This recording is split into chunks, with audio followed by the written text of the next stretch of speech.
I'm not kidding. What do you mean? Like you're mad at you? Yes, that's exactly what it is. I don't like my demeanor. I don't like much. This is the Free Beer and Hot Wings Show. I want you to know that you people that think that I'm funny are stupid. Not funny. I do not support your like of my humor. Example number 1. How many houses that you've built have collapsed on people and killed their family? Yeah. You build like, out of like toothpicks. Good one. It's time for the Free Beer and Hot Wings Show. French fries. Wow. Everybody knows I'm queer.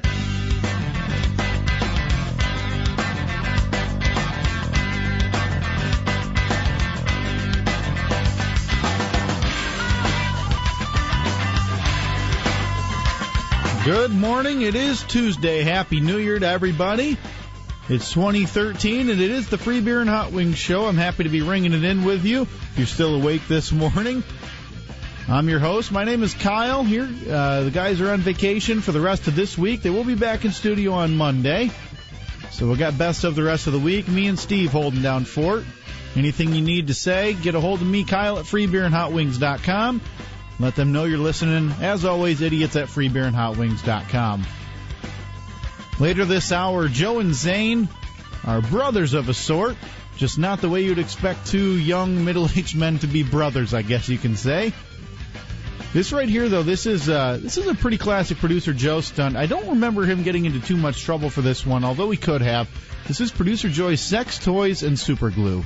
We got to get to Joe's stunt from yesterday, titled Sex Toys and Super Glue. It starts out with the actual segment from 7 Eastern, 6 Central when Joe was gluing them to his hands, and then there's a time shift to an hour later. But you'll hear it all as one here. They're not just for gays, they use double A's. Everyone knows it's dildo. Everyone knows it's dildo. They're dildos, they're dildos. The sex toys that everyone likes.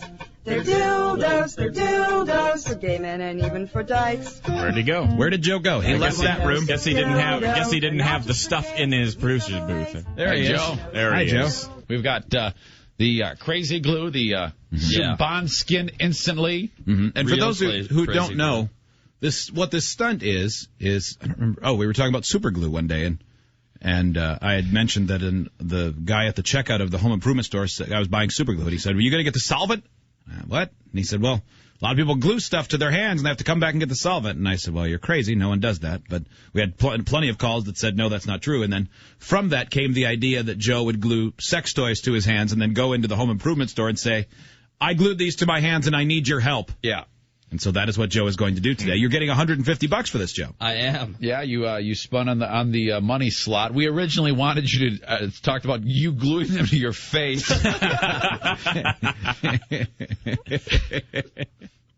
I think this is. It's not too late. A better you idea. can if you want. So Joe, This won't is stop already you. absurd and preposterous. Yeah. Green Day Gary is good. in the damn house. I was hoping Gary would come in Gary? here and film Joe pulling these Good to stupid see things ya. out.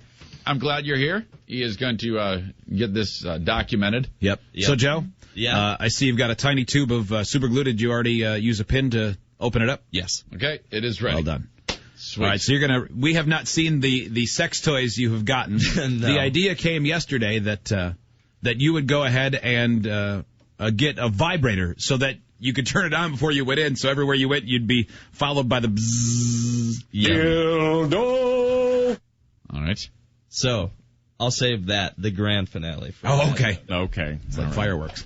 The other thing that you guys wanted was a fleshlight. A fleshlight, which is a device for men. It is shaped like a flashlight, maybe a little bigger around, and with a crease at the end for a guy. And that's, I think, as good of a description. That's everything you need to say. Yeah, and it's probably an anatomical imposter. Did they have flashlights there? They gave us 2 options. Oh boy. Options. Were you late coming in here because you were microwaving one of them? Number 1. I'll pass this off to Zane. Okay, let me see this. Okay, That's a different kind that I'd never seen before. Oh, Stroker Ace. That was a good movie, too. Wow, what? Tara Patrick's Futurotic Stroker. I'll make you explode. Apparently this is a quote from her. And what this is it's a replica, right?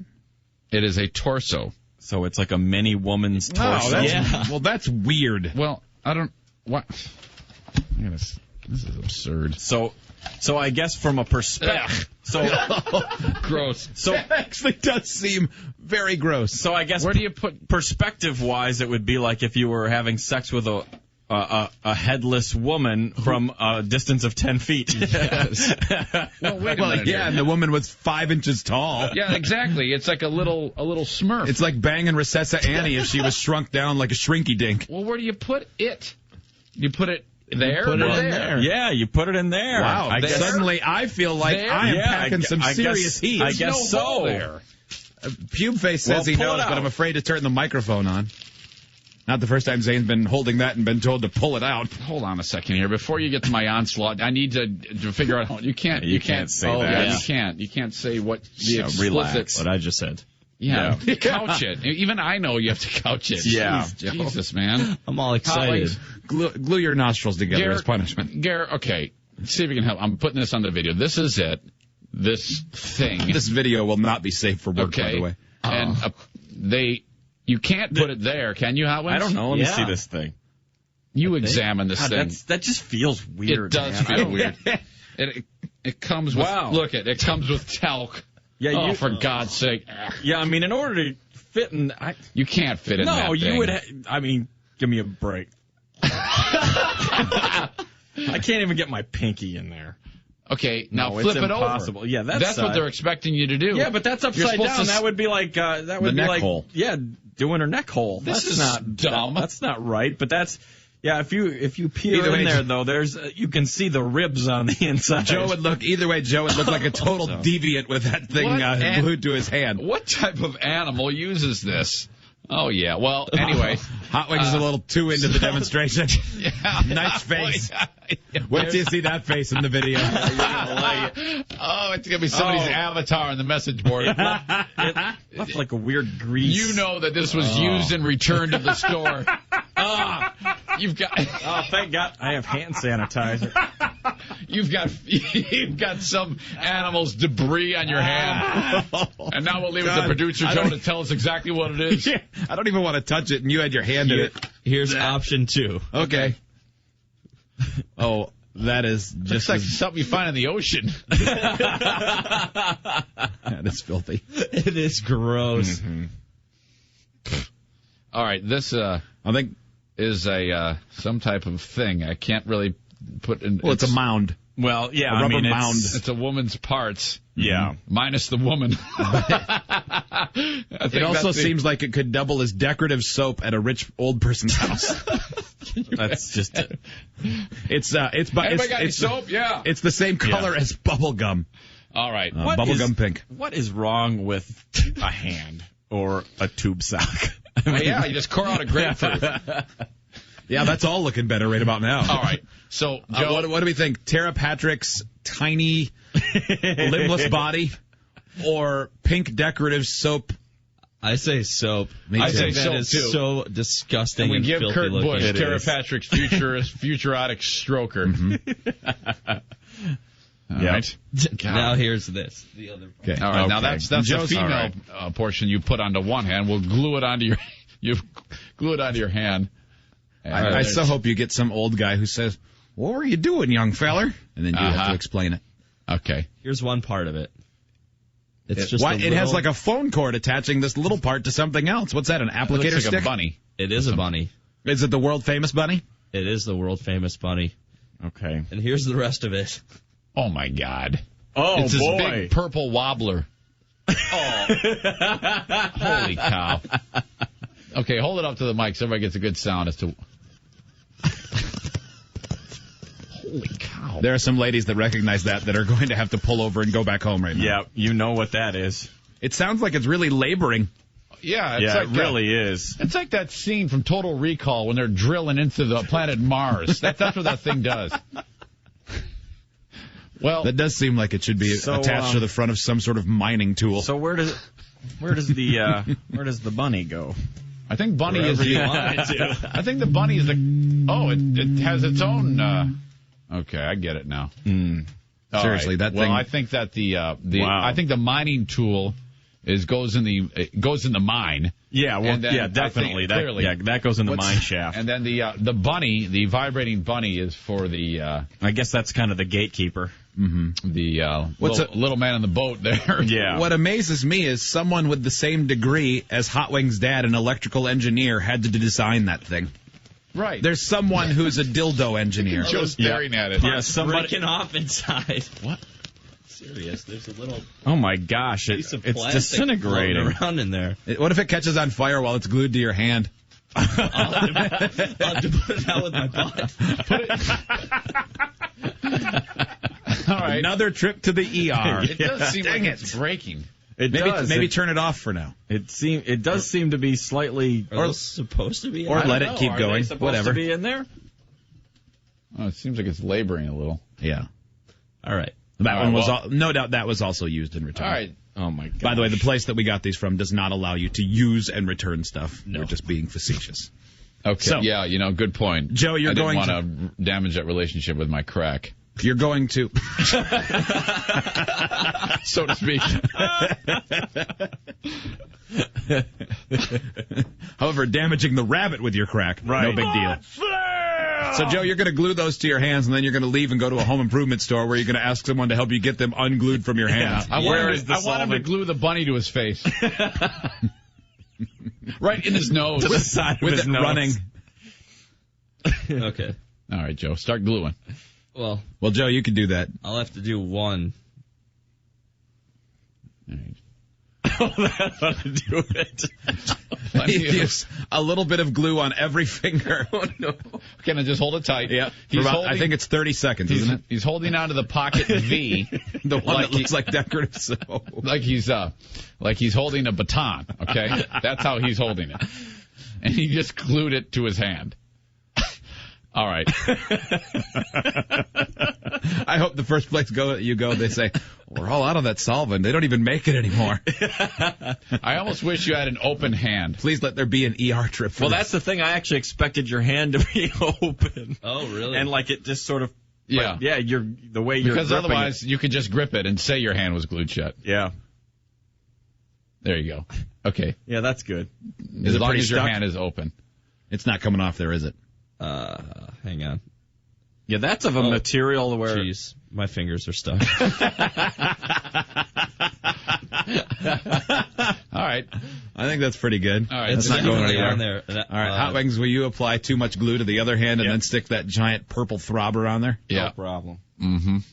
And then also Just- that sex toy that he got. Just empty the tube onto his hand. He's used to that. All right. But don't grip it. Just kind of like, there you go. Joe's now holding the rabbit. All right. Good job, Joe. You look utterly ridiculous, especially with the cord going to your pocket for that thing. It's going What to the a back of my deviant pants, by the weirdo. This is the weirdest video we've ever made. It's going to get flagged by YouTube. Hi, Joe. Hey guys, how are you? Good. How are you? You're now going on about 70 minutes with sex toys glued to your hands. How's that working out for you? Oh, dude, it's gross. Yeah. Yeah. Still. You've got the vibrating rabbit on one hand to represent the ladies, Yep. and to represent the men on the other hand, you have what looks to be the color of bubble gum that's been chewed for an hour, and it's a pink. Okay. The second word I'll use is wussy, and it rhymes with what we want to use. So it's a pocket wussy. Mm-hmm. Yeah. It's lady parts. Mm-hmm. Uh-huh. Glued to your hand. Yeah. And it's super glue. You'd have to tear them off, wouldn't you? Yeah, no, absolutely. Wait, you need some solvent. It would be excruciating if you tore them off. Yeah, you don't want to do that. You don't want to hurt yourself. You want to go and purchase the solvent that they sell at any certain retail outlet, but you need to explain your dilemma to some of the staff there while you have vibrators and pocket wussies glued to your hand. And you're going to have the vibrator is going to be stuck on, right? Yeah, it's on. It's not doing too well. But, Yeah, it seems to be bogging down. Yeah, it seems like it. So do your best with that. You're on your way into the home improvement store, right? Yep, I am. I'm walking right now through the parking lot. What are the odds you think, Joe, of us having to apologize for this one later? No, it's cool. Yeah, I mean, this is something that just happens in life. Joe is enjoying himself, and something went wrong, and he needs help. Mm-hmm. Oh, I was enjoying myself. I was going to say I passed out and woke up like this. Well, however you want to spin the tale. Whatever your story is. This looks ridiculous. The pocket pee fits in my pocket. The other one, I'm just like shoving the shaft into my pocket, and it's got a telephone cord going into my butt. Now, if they have a greeter at the door, you're going to have to get one of those tags so that they know you didn't shoplift it there. Yeah, wave at them. Yeah. Wave hi with the big purple schwanz on your hand. Okay, there's no greeters. Okay, you're in luck. What if it sets off the Good thing? morning. If you get a... Yeah. Okay. If you get a chance during one of the interactions, try to itch your face with the giant vibrator. Yeah, actually itch your lips. Okay. Do you want me at the customer service desk? Well, just find who. Yeah, I mean, I would say go to the customer service because you want to know which department can most quickly help you. Yeah, where would somebody be able to help me find some super glue solvent? And keep your hands below the counter and then bring them up when you're describing what happened. Yeah, almost make it seem like on accident. How are you? Hey. I was wondering if you guys knew where I could find super glue solvent. I got these things stuck to my hands. I have some things stuck to my hand. No, I just woke up and these were on my hand. She goes, oh. They're completely stuck to my hand. Say, what do you think this is? What are these? I don't even know what these are. But this one has been on the whole time, and my arm is getting numb. They're laughing at him. I think it's a neck massager.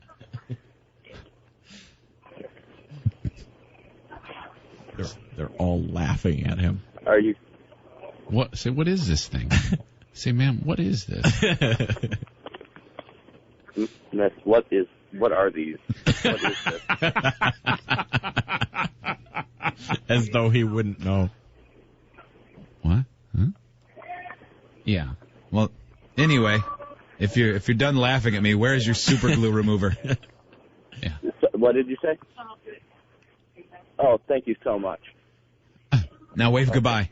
Yeah, wave goodbye. Thank you. See ya. Okay, serious again. They were all laughing at you?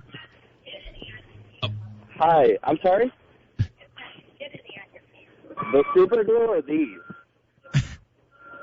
Joe, itch your lips with the schwanz. No, I'm serious. These are stuck to my hand. Yeah, it is true. They are, in fact, super glued to your hands. Say you've got food in your teeth and use the schwanz to pick it out. Was she the person who was going to help me? I'm pointing with the bill right now. Oh. Slap it against your face. Change. Yeah. I want you to go back to customer service and ring the bell with the tip of it. So, Joe, what's going on right now? There's no bell. She's just on the phone and she's like, oh. What did you say? Weird man. She called him a weird man. Right to his face. Uh-oh. Yeah. Okay, I've done everything. I've itched my face with the dill. Mm-hmm. Are they just leaving you standing there? Yeah. Okay. They're trying to figure out what to do with you. Yeah. Yeah. It's not like you've been threatening or anything. You just want some help. Surgically removed? Yes. Why do you have Say, I don't know.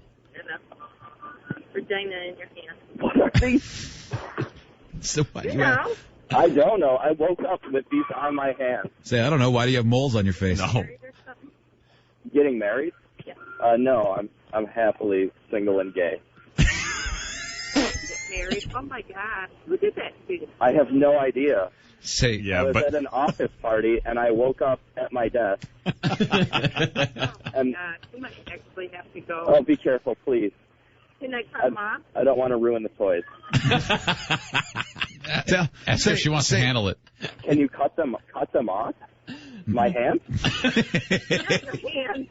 Say, I thought they had solvent that would get rid of the super glue. I think they must sell solvent specially made for super glue. I have no idea. Well, it's starting to hurt. I would imagine. When I wave my hand.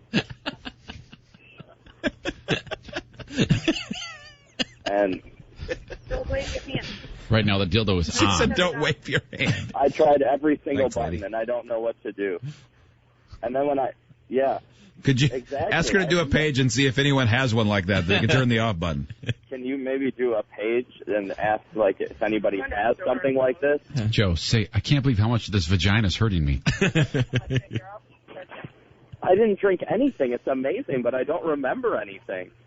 And all of a sudden, I wake up and there's a vagina on my hand, and it hurts. and my butt hurts. And my butt hurts too. And this cord is going. I don't know. There's a cord attached to this. Now we have an apology. Yeah. No, we didn't have an apology before. It was fine. Now we I have. don't know how to turn it off, but I don't know how to get super glue off your body. Yes. Thank you. Try. What the hell? What? I'm listening to you guys. Uh-oh. What do you mean? Uh-oh. He goes, I listened to you guys. I thought I heard the name Joe in there. Say, unfortunately, this isn't a Joe stunt. Unfortunately, this is not one of my stunts. No, I'm off today. We're in best of. Yeah. Oh, they think you're hot. They want. Well, that's all right, because seriously, you need to get those off. Because we don't have solvent here. Can you still help me get them off? Yeah. Thank you so much. Oh, they got it? They have solvent? Yeah, well, they're going to do something. I don't know. Acetone. Yeah, that's like nail polish remover, acetone. All right. Well, Hi, how are you? So they're in on it. Ask them if the. Oh, no, don't ask him anything. They're just going to jam it in the key maker and grind it down. He's uncomfortable. All these people are now aware of him. I'll bet it's almost worse. Joe, does it seem like they're actually almost have a crush on you? Yeah, they all like me. Yeah, I can tell. These appendages. They're all laughy and they're turned on by that big purple one. Uh-huh. Joe, say to one of the ladies, "Hey, you've got something on your face," and try to wipe it off. You played that on yourself? What? Yeah. You are really intelligent. Put on myself. How many people are gathered around looking at you now, Joe? There's 5 employees and some customers, too. Oh, wait, no, don't push that one. That makes my butt buzz. Really? Which one does? That makes my butt buzz. Which one does? All right. Oh, those chicks so want you now. This is terrible. You can tell. You've got an audience. Yeah. Yeah. Yeah. They're in on it. He had to spin his wheel. Okay, listen to him describe the show. Great. Joe. First one to get one off just to keep it.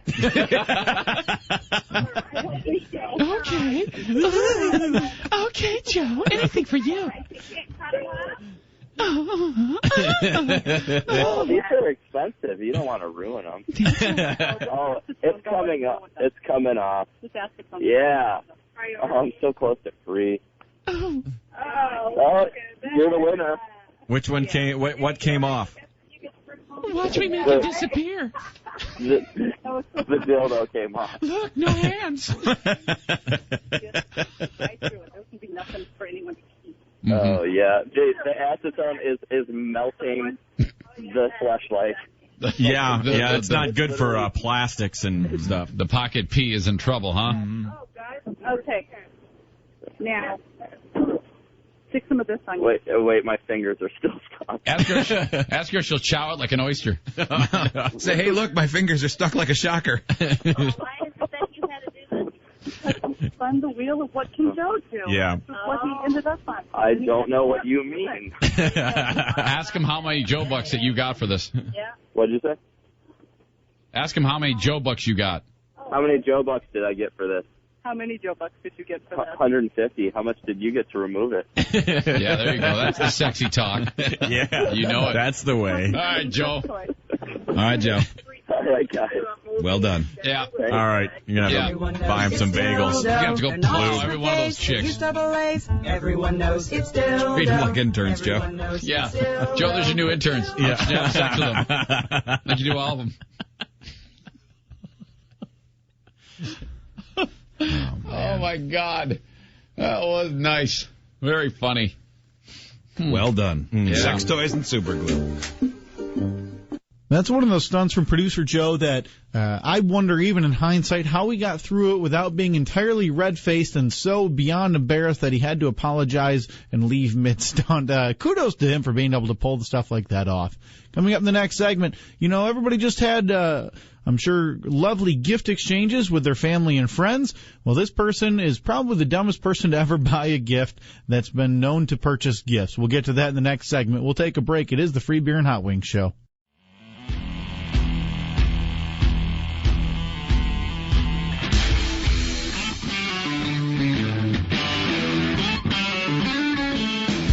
Now, back to the Free Beer and Hot Wing Show. Well, I mentioned Christmas exchanges in the last segment. Well, listen to what this person bought, probably the dumbest consumer of all time. This is referred to as the dumbest customer ever, and it's hard to argue against this. Give a listen. Okay. Consumer alert now about fake iPads. Tonight, one woman explains how she got taken. It happened at a gas station near Highway 360 in southeast Green Oaks. NBC5's Scott Gordon is there for us tonight. What happened, Scott? Well, Christy, people who have iPads love them. A lot of people who don't have them want them. Mm-hmm. So when a guy showed up at this gas station offering to sell one at a bargain price, it sounded almost too good to be true. And it was. We're actually at Pump 9. Jelante Freeman pulled into the gas station with her sister and mother when they met a stranger. He pulled up beside us and he was like, hey, I have some iPads and stuff and I got a laptop. Y'all, interested in looking and buying some or whatever. He was offering to... Oh, my First God. of all, I mean, how can you be so stupid? The fact that she would, in that type of situation, even consider it is completely ridiculous, because the first thing anyone will think is that you're about to purchase stolen goods. Absolutely. And compounding her idiocy, if I got taken the way she did, and I would feel so foolish, the last thing I would do would be call the police or go on television. Go on television with your name being... I'd be too embarrassed. This is incredible. Sell a brand new $800 iPad for just $200. With Christmas coming up, she thought it sounded too good to pass up. And he was like, okay, I got to hurry up and go and stuff, and he drove off. Her sister then opened the package. If you turn it on the back, it actually looks like an Apple iPad. And when you turn it to the front, it actually like the prices and stuff. And when she was turning, it's a mirror. That's right. It's a mirror about the size of an iPad wrapped up to look like one. That's messed up. That's so wrong. Like, I would never do anybody like that. Get a job. I just started cussing. I was upset. Like, anybody would be upset if you just felt like... Oh, she downloaded the new app, Pictures of an Idiot.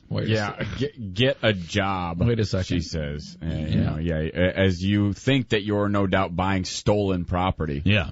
Now, Steve, you've got some strong views. I'm seeing you type in a flurry of jokes to me and statements, observations about this one. Why don't you please just do it for me so I don't have to read yours, because I think you do a much better job, being that you are really letting her have it on the instant message. What did you send to me? Well, the news anchor said consumer alert, so I said the words consumer alert should be replaced with dip S warning. For sure.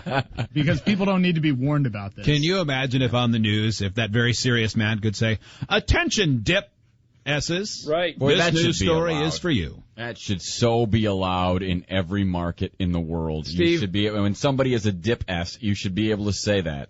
Steve, how about the fact that she didn't even examine this thing inside of the box that it came in before she decided to plunk her money down? She said, okay, it must be great. It's in a FedEx box. And then she opened it up and she said, the back of it looked just like an iPad. But if you look at it, it's obviously something like it's the shape of an iPad, but it's covered with duct tape. Yeah. As an apple. Yeah, an apple. Yeah. It actually looks like this is all duct tape. Yeah, it's all duct tape, and somebody with a stencil put a damn logo on it. Yeah, put an Apple logo on it. with a Sharpie. This is incredible that she fell for it. Turn it on the back, It actually looks like an Apple iPad. No. And when you turn it to the front, it actually like the prices and stuff. And when she was turning, it's a mirror. That's right. It's a mirror about the size of an iPad wrapped up to look like one. That's messed up. That's so wrong. Like, I wouldn't. Thank God he said it was $200. I had spent my other $100 on glasses with no lenses. Yeah. Never do anybody like that. Get a job. Yeah, I just started cussing. I was upset. Like, anybody would be upset if you just found out you got scammed by somebody. You know what I'm saying? You just lost $200. So I'm like, oh my gosh, I feel so stupid. Like, I just basically got robbed. She says she's learned her lesson. I haven't felt this dumb since I ate my diaphragm. Don't buy nothing on the streets with nobody again. That's messed up, man. I learned a lesson. Now I won't buy things from people on the street that pull up next to me at a gas pump. NBC5 reported on this exact same thing happening this time last year in Dallas. Police to the same woman. tell us this type of scheme always picks up in the weeks leading up to Christmas. Reporting live in Arlington, Scott Gordon, NBC5. All right. I remember a few years ago we were talking about when flat screen TVs, the first year the prices had really come down and more people were getting rid of their tube TVs and getting flat screens, where we played a news story where somebody got scammed. They had bought a flat screen out of the back of somebody's van, and all it was the door of an oven shoved in a box, and it looked the same from the top. It's brilliant. Chef Producer Joe, go to a place like this, any gas station, and have something that is clearly not an iPad, like this ketchup bottle. If you were to write iPad on it and say, hey, man, I'm selling this iPad for $100. Are you interested? Remember on when eBay first became common, and I'm sure it still happens, where like with coveted things, like when I remember the PlayStation 2, I think it was PlayStation 2 had just come out, and they were really hard to get. And so people were buying them on eBay, but people would write the ad in a clever manner. So it would say, it'd be the picture of a PlayStation 2 box, and it'd say brand new box unopened, and then somebody'd pay $400 for it. And they really, if you read the fine print, they bought the box. They bought a box. So they actually sold them what they said they were selling them. I almost think that should be legal for someone to sell someone a mirror with an apple on and say it's an iPad. Well, what you need to do, we need to consider the positive nature of this. This is a stupid person. And the more money or the less money that she has, the better off she'll be absorbed into like a homeless shelter, and we won't have to worry about her again. How did she have $200 cash? That's amazing. Yeah, I don't know. Exactly. That's another strange... A miracle. Thing there. And why do you even... ICP should sing about her. Yeah. Quite an easy few $100 there for that scammer. Selling a mirror as a fake iPad. It makes me wonder how many people actually fell for those gifts, and actually those people who did receive those gifts this Christmas season. How do you feel when you open it? Do you immediately say, hey, Grandma, you just bought a mirror and that was in an iPad box? I think you have to call her out on that. We'll take a break. It is the Free Beer and Hot Wings Show.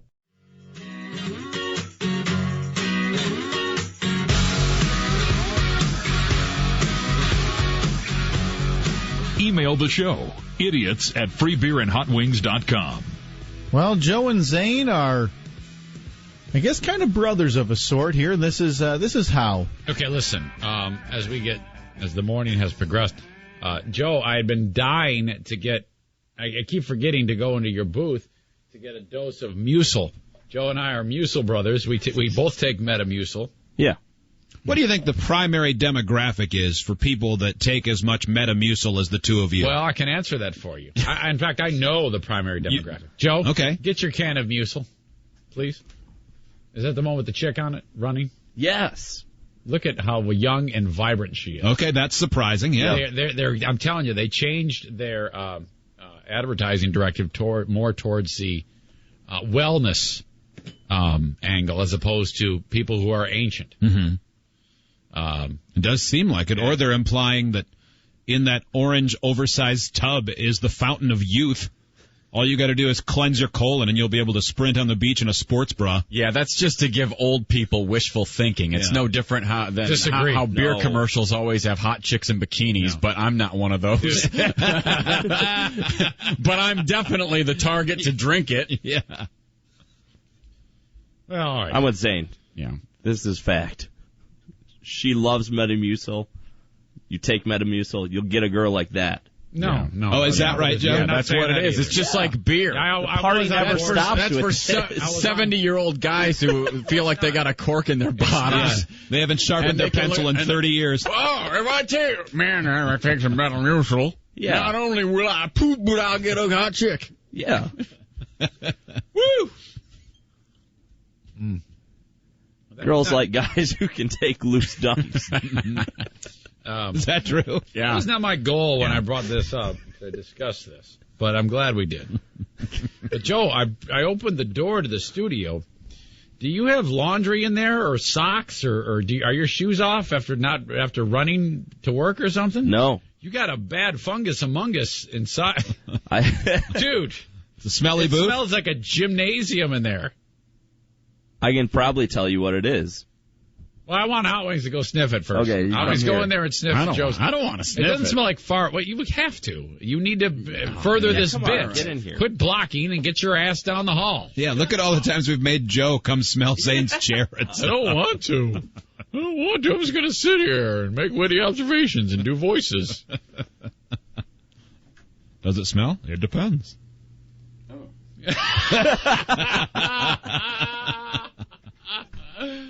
All right, hold on, Joe. Hold that thought. Did you catch what I caught? It's not so subtle. I can't even really put my finger on it. It's like just, body. It's body. I mean, part of the reason why it hits you is because your booth seems to be about 10 degrees warmer and You've got humid. the heater on, don't you? Well, not only the heat, but there's humidity in there. Yes. Like it feels physically wetter when you open the door. Yes. Like there's been a humidifier running. A warm air humidifier. Yeah.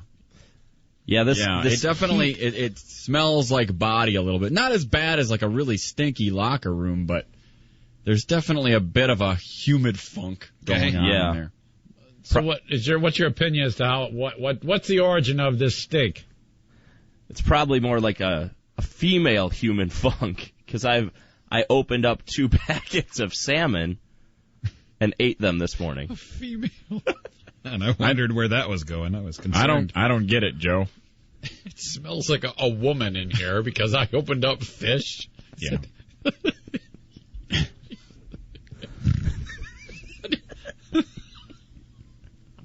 Why did Ellen marry you? It's remarkable. It's one of the greatest upsets in the history of mankind. It's a real mystery. Did you have a couple bad experiences or something with to make you? Yeah. That all it takes is one. Yeah. Okay. Yeah. All right. Exactly. And even if you've never had an experience with it, I mean, come on. I'm not breaking new ground here. I mean, at least it's salmon. That's one of the less offensive fish smells. Yeah. Yeah, I mean, if it's warm it's tuna. Subtle. Yeah, Joe. Then you've really had a bad experience. Yeah, rotten beach carp is no good. Yeah. It smells like I can see flies. Yeah, that is bad. All right, Joe. There's a bear here and it won't eat it.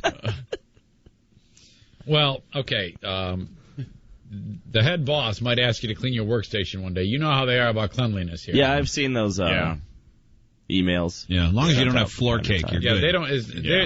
They don't care if you don't perform at your job. All they care about is whether or not your desk is clean. Exactly. You got to make sure to keep up appearances for vice presidents. What a weird relationship that has taken for Joe and Zane. From Joe and Zane being early on, Zane having a bit of a man crush on Joe when Joe joined the show, to the period where there were 15-second fights where they would physically fist fight in the studio, to now Joe and Zane, maybe a little bit older, a little bit wiser. They're Metamucil brothers now. Quite a bond you can share with your Mucil brother when you need to Mucil up. You just go to the other studio and ask your brother if you can hit up their jar of Mucil. That's what a lovely relationship. Coming up in the next segment, producer Joe's encounter a few years ago at the airport with CeeLo Green, and there's photographic evidence to prove the discomfort. We'll get to that after the break. It is the Free Beer and Hot Wings Show.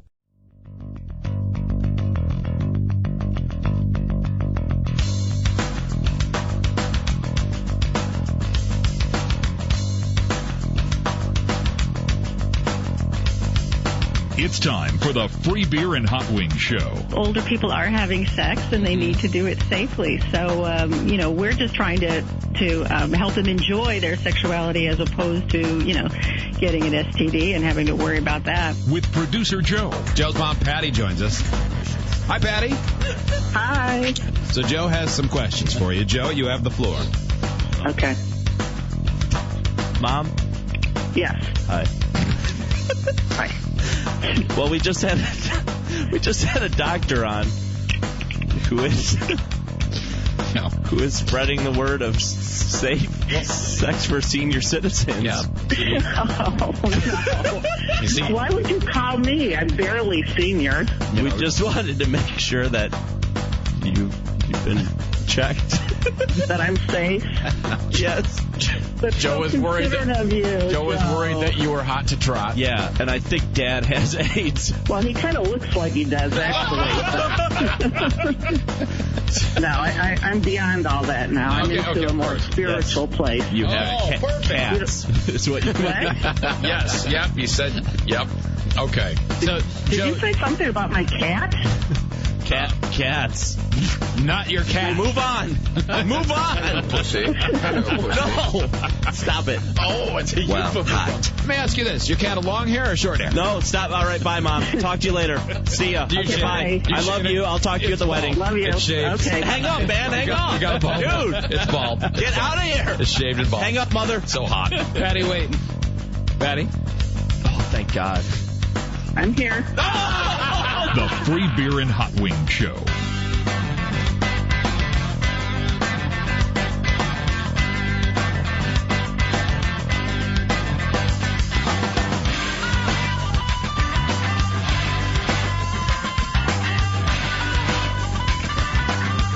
It's Tuesday. It's the new year. It's 2013. Thanks for joining me. It is the best of the Free Beer and Hot Wings Show. Glad to have you on board today. Hopefully not too many of you up for work. Probably a lot of people still awake from the new year. If you're that person, I want to hear you. Kyle at freebeerandhotwings.com. Would love to hear what you're still doing awake.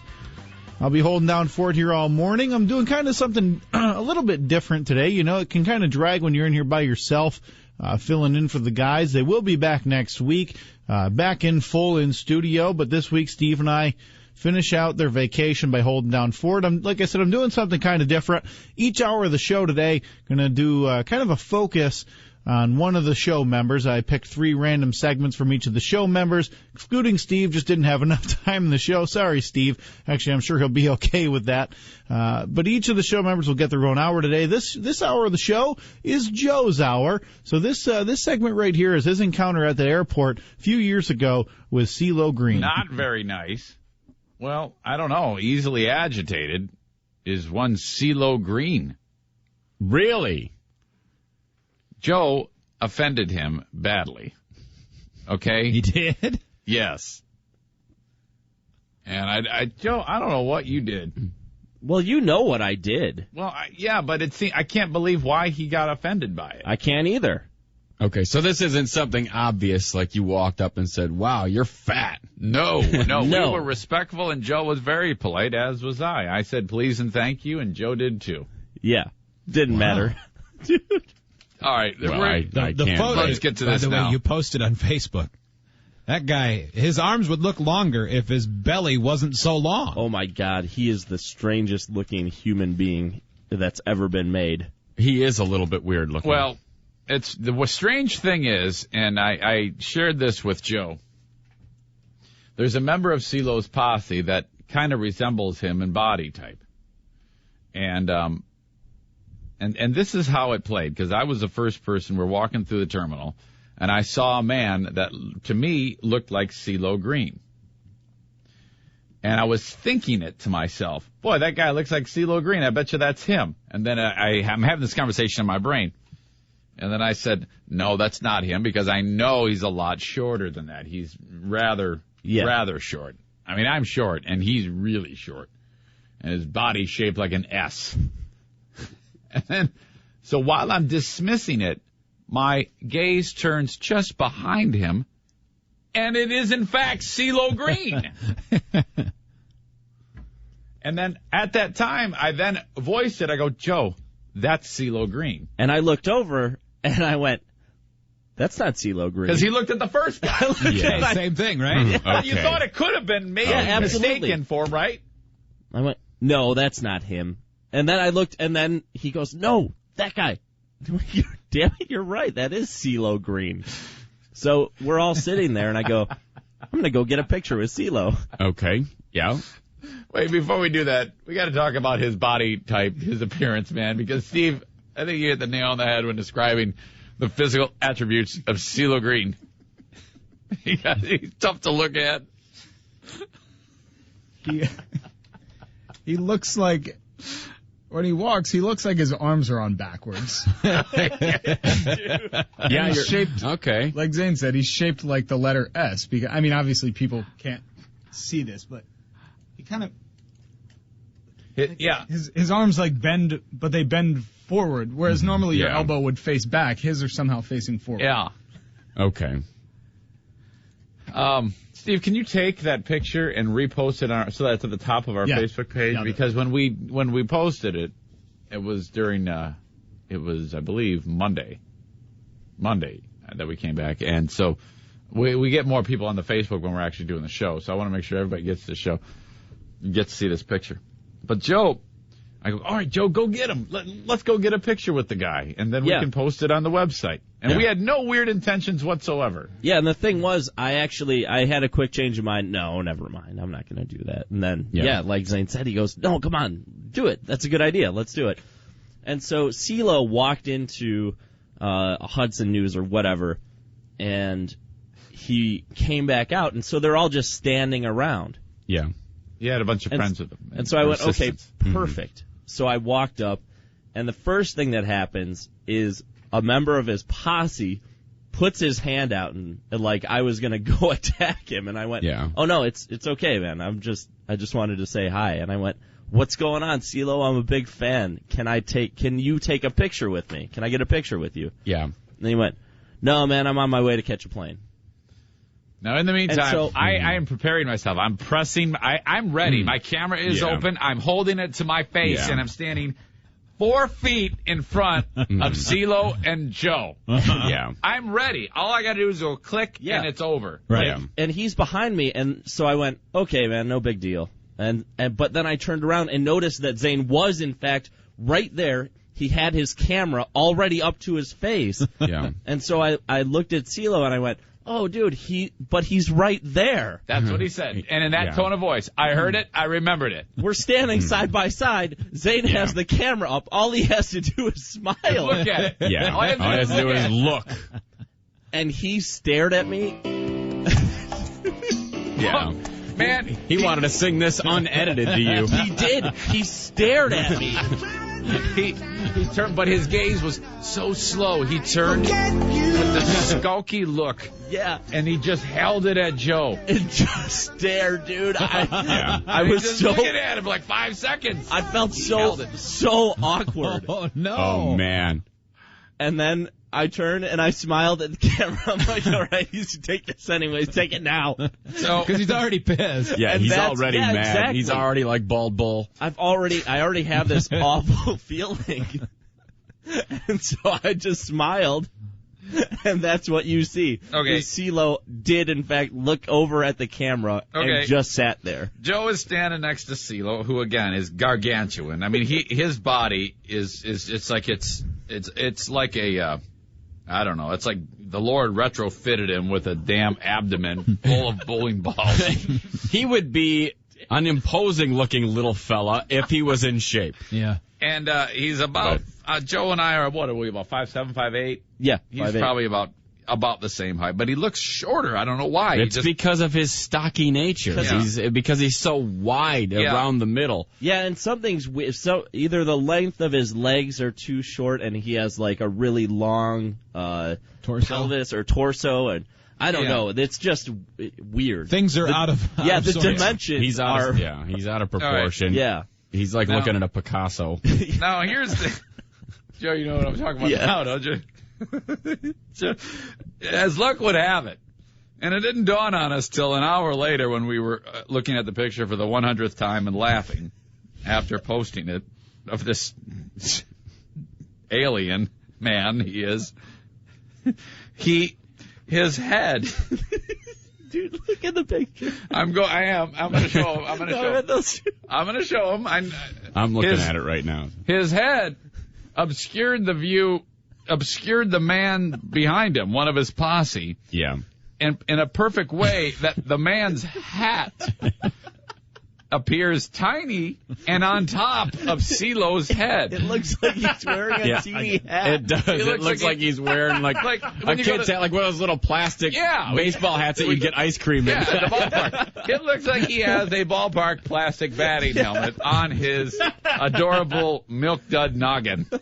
And of course, that is nicely accentuated and offset by his medallion that is a handgun. It is. It is a handgun. Because no one has more street cred than CeeLo Green.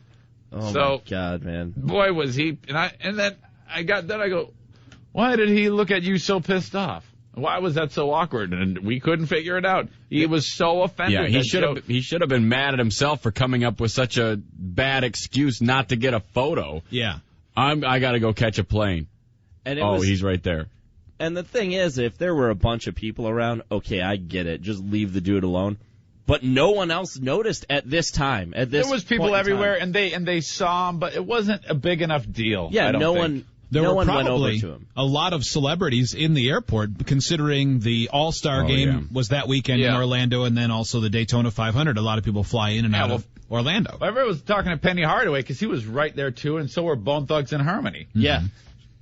Dude, everyone was there. By the way, Lil Penny is not Lil anymore. Oh, yeah. He was always big, but he's much heavier than when he played, yeah. He played in the Celebrity All-Star game on Friday night. Oh, okay. Yeah, he was so tall, I didn't realize that he was fat. Yeah, he was dominated by like a 50-year-old Secretary of Education from the Obama administration. Oh, boy. So, man, that was something. I was really surprised at how offended he was. Boy, he made me feel bad.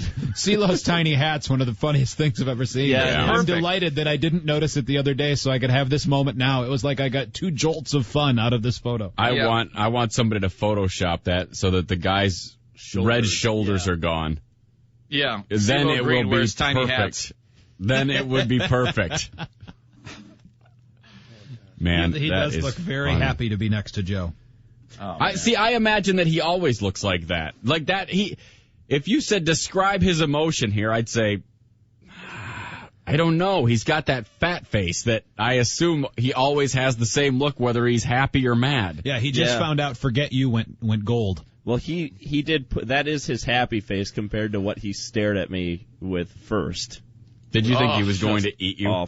Boy, was that terrible. I didn't know. At the time, Joe, I thought you had said something. There had to have been something more than what I had witnessed. Oh, yeah, you no had way. to have, called him a racist name or something, the way he looked at you. He acted like you really did something terrible. No. And all you said was, he's right there. That's it. And all that was basically was you trying to lobby to get your picture taken. Yeah. And he did not like that. He wanted you to say, okay, CeeLo, sorry. That's what he wanted Which you to do. I would have if you weren't right there, if it wasn't so perfect. Yeah. That was crazy. You just have to look that was up. Crazy. Just look up. CeeLo. Yeah. He's a big star. You got to expect this kind of thing. Way offended. He really did need to come up with a better reason. If he had said to you, no, if I take one, I'll have to take a lot, I appreciate it. Yeah. You would have probably left him alone. Yeah. I'll bet. Or but I instead may have he said the same thing. I've got to catch my plane. He's right there. But yeah, the thing is, I'd have to catch my plane. But you're just standing right here. Yeah. You're not even walking. Yeah. If you were running like O.J. Simpson through the airport in a Hertz commercial, maybe we'd make this work. Yeah, if you're a big-time celebrity who doesn't want your photo taken, you got to come up with better excuse than I got to catch a plane while you're just standing there not moving. Yeah. Especially if you're dealing... Well, yeah, the camera was already out. It was over. He should be mad at himself for being so terrible at coming up with excuses. How can you come up with such fun songs, yet such bad excuses for not getting your photo taken? Yeah, I was surprised. I thought he'd be more jolly. I don't know why. Well, because he's fat. Because he's a singer. He's not a good rapper. And he sings a lot of songs that aren't super serious. Yeah. You know, I mean, they're catchy pop tunes. Yeah, but man, what's he got to be mad about? Yeah, he's on a hit TV show. Makes a boatload of money. Yeah, come on. Yeah, he's the it guy now. They used him for the basketball in the Celebrity All-Star game. Yeah, it's like it's all coming up roses. He should be grateful that I wanted to take a picture with him. In any normal world, he would not be anything. No. He's too crazy He'd looking. be picking up trays and wiping them off with a damp rag in a food court. Yeah. Mm-hmm. So that was our wonderful, it should have been an uneventful experience with CeeLo Green, but he is too much of a star. You can still see that picture at freebeerandhotwings.com, and the way the hat looks like it's been placed above CeeLo's bald head there. It looks very funny and kind of in a tiny fashion like it would be on if it were on a cartoon character or something like that. Search through the pictures there. I believe it will be in January or February of 2010 or 2011, so be sure to check that image out if you get a chance today. Coming up in the next segment, Joe has a bit of a sweating problem. This has been going on for quite a while, so listen to his solution. That'll be in the next segment. We'll take a break. It is the Free Beer and Hot Wings Show.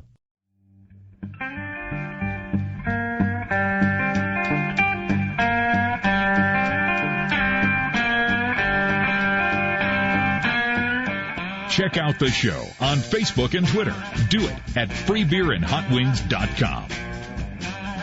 Well, producer Joe's known for his weird fad diets he used to partake in, and now kind of his new thing is to over-supplement, I guess. You can see the image of that as well as a tour of producer Joe's supplements that he has on his producer's desk at freebeerandhotwings.com. But he's always had a bit of a sweating problem, and I guess the hippie inside Joe never really wanted to use deodorant, so listen to his solution. I think that bit of weirdness surrounding that mail guy video, or that garbage man video destroying the mailbox, and Joe being questioned on as to why he thought it was fake or real, had a real effect on him. Either that or the temperature in his booth is at 130 degrees, because you got some of the biggest pit stains ever today. All-time high. So, I didn't even wear my crystal, so it's going to stink. Oh, really? Oh, boy. Put your hands over your head. Show the guys. Look at the pit stain. Early, yeah. You're still building. So are you saying you didn't wear any deodorant today? No deodorant, no crystal. You just forgot, or you just wanted to go raw? You wanted to have natural. You wanted to have essence. Just didn't care. Yep. Little must. Just didn't care, really? Musty smell. It was a conscious decision? Well, no. I got out of the shower and brushed my teeth, put my clothing on. I'm going to opt to stink. That's the equivalent of not wiping after you go basically. number 2. Basically, I thought, okay, it's time to go. I can either just leave or put my crystal on. Mm-hmm. When you say crystal, how does it work again? I run it under water, and then I smear it under my under your piss, and it's like any it's like a piece of glass, then, right? It looks like it. It's minerals. Okay. Do you know what kind of minerals? I have no idea. The magical kind. Magic minerals. It's found only in the teeth of leprechauns. Yeah.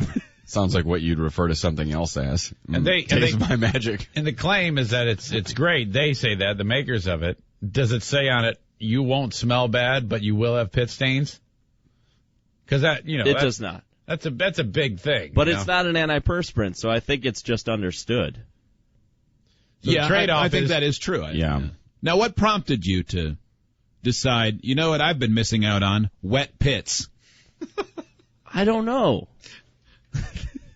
Yeah, really? Because a lot of people just don't like that feeling. They don't doesn't feel good. I mean, regardless of smell or anything else, it just kind of looks kind of strange. Yeah, and me, I don't know. It just doesn't bother me. So you didn't read stories about,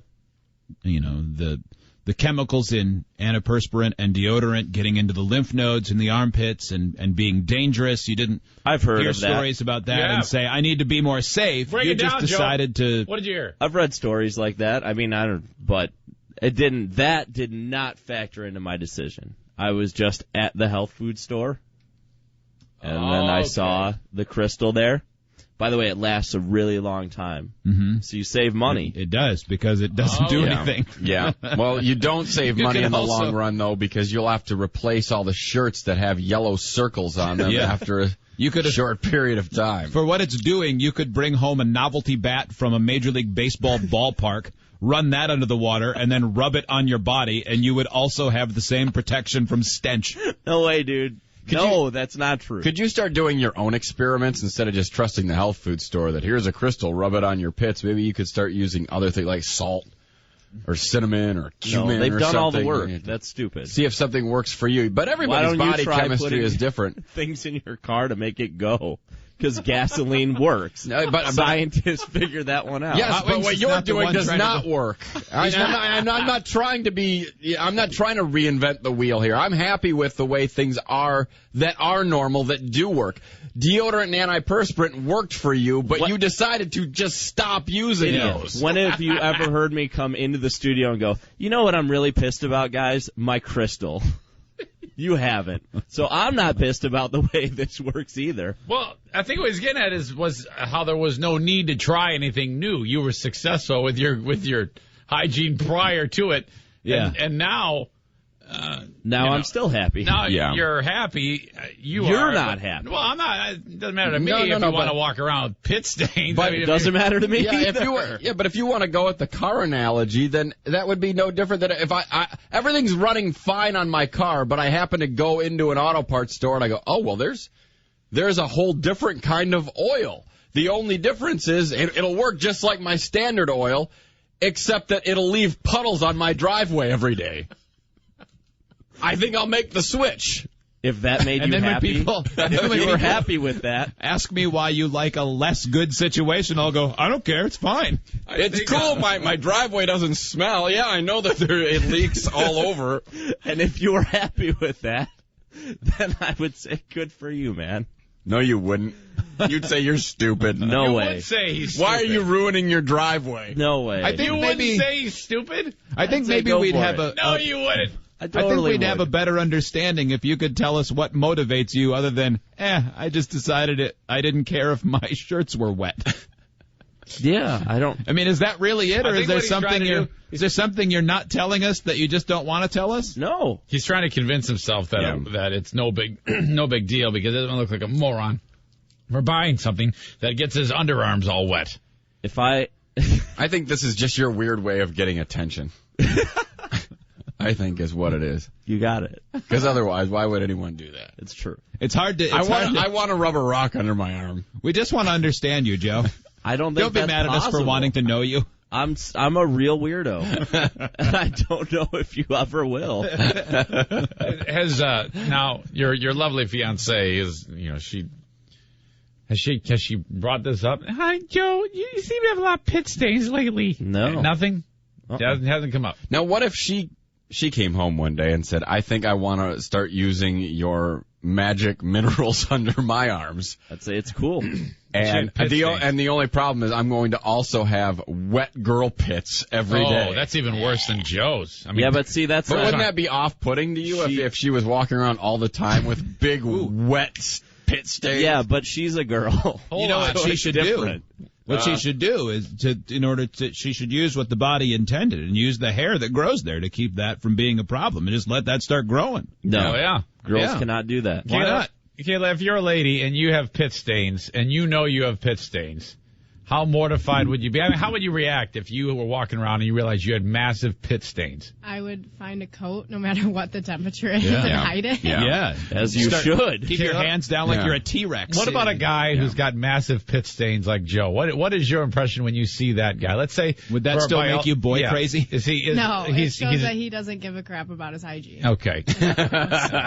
Now, Joe. That's not true. I bought the crystal. Well, yes. Yeah, but today I don't care. But normally I smear it all over the place. Yeah, but it still is going to leave pit stains. So yeah, it's not like I'd see you and be like, he has pit stains. You know what? He probably uses that crystal, so he's good. But now, because you know about it, you may think that. If you're okay with leaving an impression with people who you don't know with the impression that you're a filthy slob, which is what they would get if they see pit stains, then I guess you don't have a problem in the world. But I don't believe give that to them with my general appearance. No, you don't. Yeah. I think you're just. I don't know why you're doing this. There's no reason. I don't know what your deal is. Yes, there's no reason for doing what you're doing. That's true.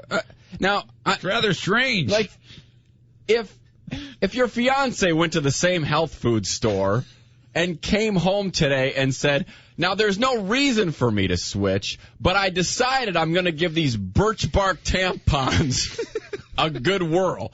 They say, I'm told they're not nearly as absorbent, but they're natural. Grab my white pants.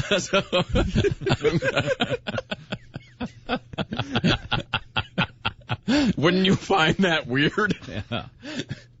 Yeah, but she wears those pads in case there is leakage anyway, so it wouldn't bother me.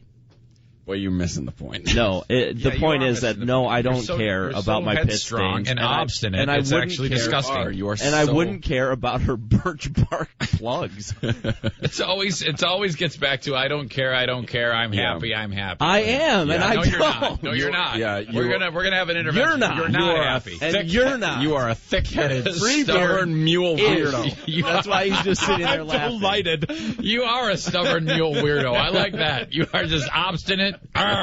Headstrong. My heels are dug in. I'm thick as a brick. I will say that I'm with Hot Wings and Zane to the extent of it seems like a strange thing to choose your battles when you choose your battles to say, wait a minute, guys, I want to be pro pit stains.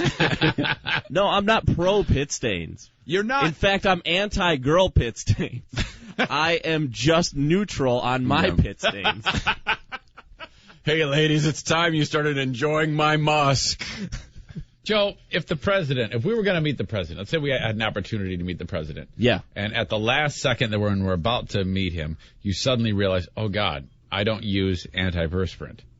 You're not concerned at all that you'll have massive pit stains when you would meet somebody like the president. I'd have a suit on, so it wouldn't matter. It might if it was hot out. Look how much you're sweating in the middle of March. No, I know. Well, yeah, but that's I'd a whole be running different down problem. your leg. My face sweat. I mean, then I'd have to carry a hanky. Maybe you can rub crystals on your face. Maybe they'll have the opposite effect on your face and they'll stop the water. Doesn't stop sweat. It would stop my face from stinking. That's right, a crystal to stop the stink. It doesn't stop the sweat, though, as the guys referenced there with Joe being just crazily over sweaty. You can always see it. Just because it may not stink, even though it probably still does, the sweat is still there and very prevalent. Coming up in the next segment, the hypothetical wedding seating chart that the guys create for Joe's wedding. I guess you could call it a bit racist. We'll get to that in the next segment. We'll take a break. It is the Free Beer and Hot Wings Show.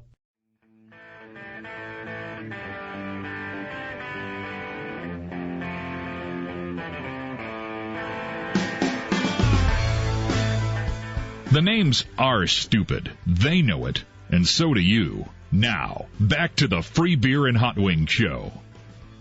Well, producer Joe hasn't been married all that long. I believe it was this past June. And by this past June, I mean 2012, as it is now 2013. Still crazy. A little bit weird to think about this early in the morning. But that didn't stop the guys back then of... they designed a wedding seating chart that in their own mind would have made things the highest value of funny. Joe's now 4 days from getting married. Joe, yesterday there was big action in the wedding planning world. I was leaving work. Yeah. You were stuck in the middle of the seating chart, which had dragged into like day 8 of discussion. Because you were talking about that on the flight to New Jersey. Yes. Yeah, well, I had been out of it until yesterday. Yeah. Or until the day before when my mom started texting me wanting to know certain things, and Ellen and her mom had done a bunch of stuff, and it seemed like everybody was on a different page, and I wasn't on any page. I had no idea what was going on. You liked it that way, didn't you? Yeah. I don't blame you. But I have to be in it because I'm the one who knows, all of the little different facets of who knows who and who would go with who. All the factions. I had invited, yeah. And so now I'm going to get in on it and redo everything or redo a lot of things. Okay. Or try and help. I don't know. So you have a table full of Germans, yes? Yeah. Germans. Where they speak German as a primary language? No. At one point they did, I'm sure. They all can speak German. Yes. Okay. They were all born. No, put hot wings with them. What did you say? Put hot wings with them.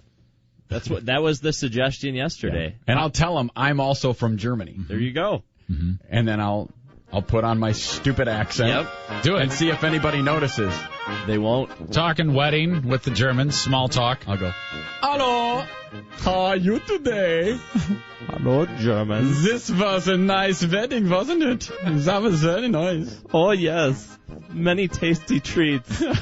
Yeah, so good. So good on my tongue. Did you enjoy the marzipan? I love the marzipan. Liebt it. Ich was a little disappointed. I didn't get to do the chicken dance. But it's okay. Okay. Next time. That will be so fun. Well, there you go. We got that all worked out for you. All right, man. That's it. I told him. Yeah. I said, I'm going to ask Carrie, Okay. and if she finds humor in it like we all do, then we're on. Hot Wings. Und she will. You are noticeably absent Und she from will. amongst those who Und she find will. humor in you sitting at the German table. So, how about that Holocaust? Oh, so that happened. Oopsie. That wasn't so great. Egg on our face. Hot Wings is sitting there. So, anybody see Inglourious Bastards? Egg on the face. That was a Negro day. That means black in German. Negro day. How did you get out? We escaped through Czechoslovakia. We weren't on board with that plan. Joe, is there anyone that's coming to your wedding where you looked at the seating chart and you know they're going to be pissed, but you've decided it doesn't matter? No. I don't think You so. need to develop that attitude. Yeah, because you have to. You sit where you want. You don't have to, you sit there, you eat, and you can go and you mingle. You're going to go get bombed anyway. Yeah, exactly. Who cares? We're going to do our best.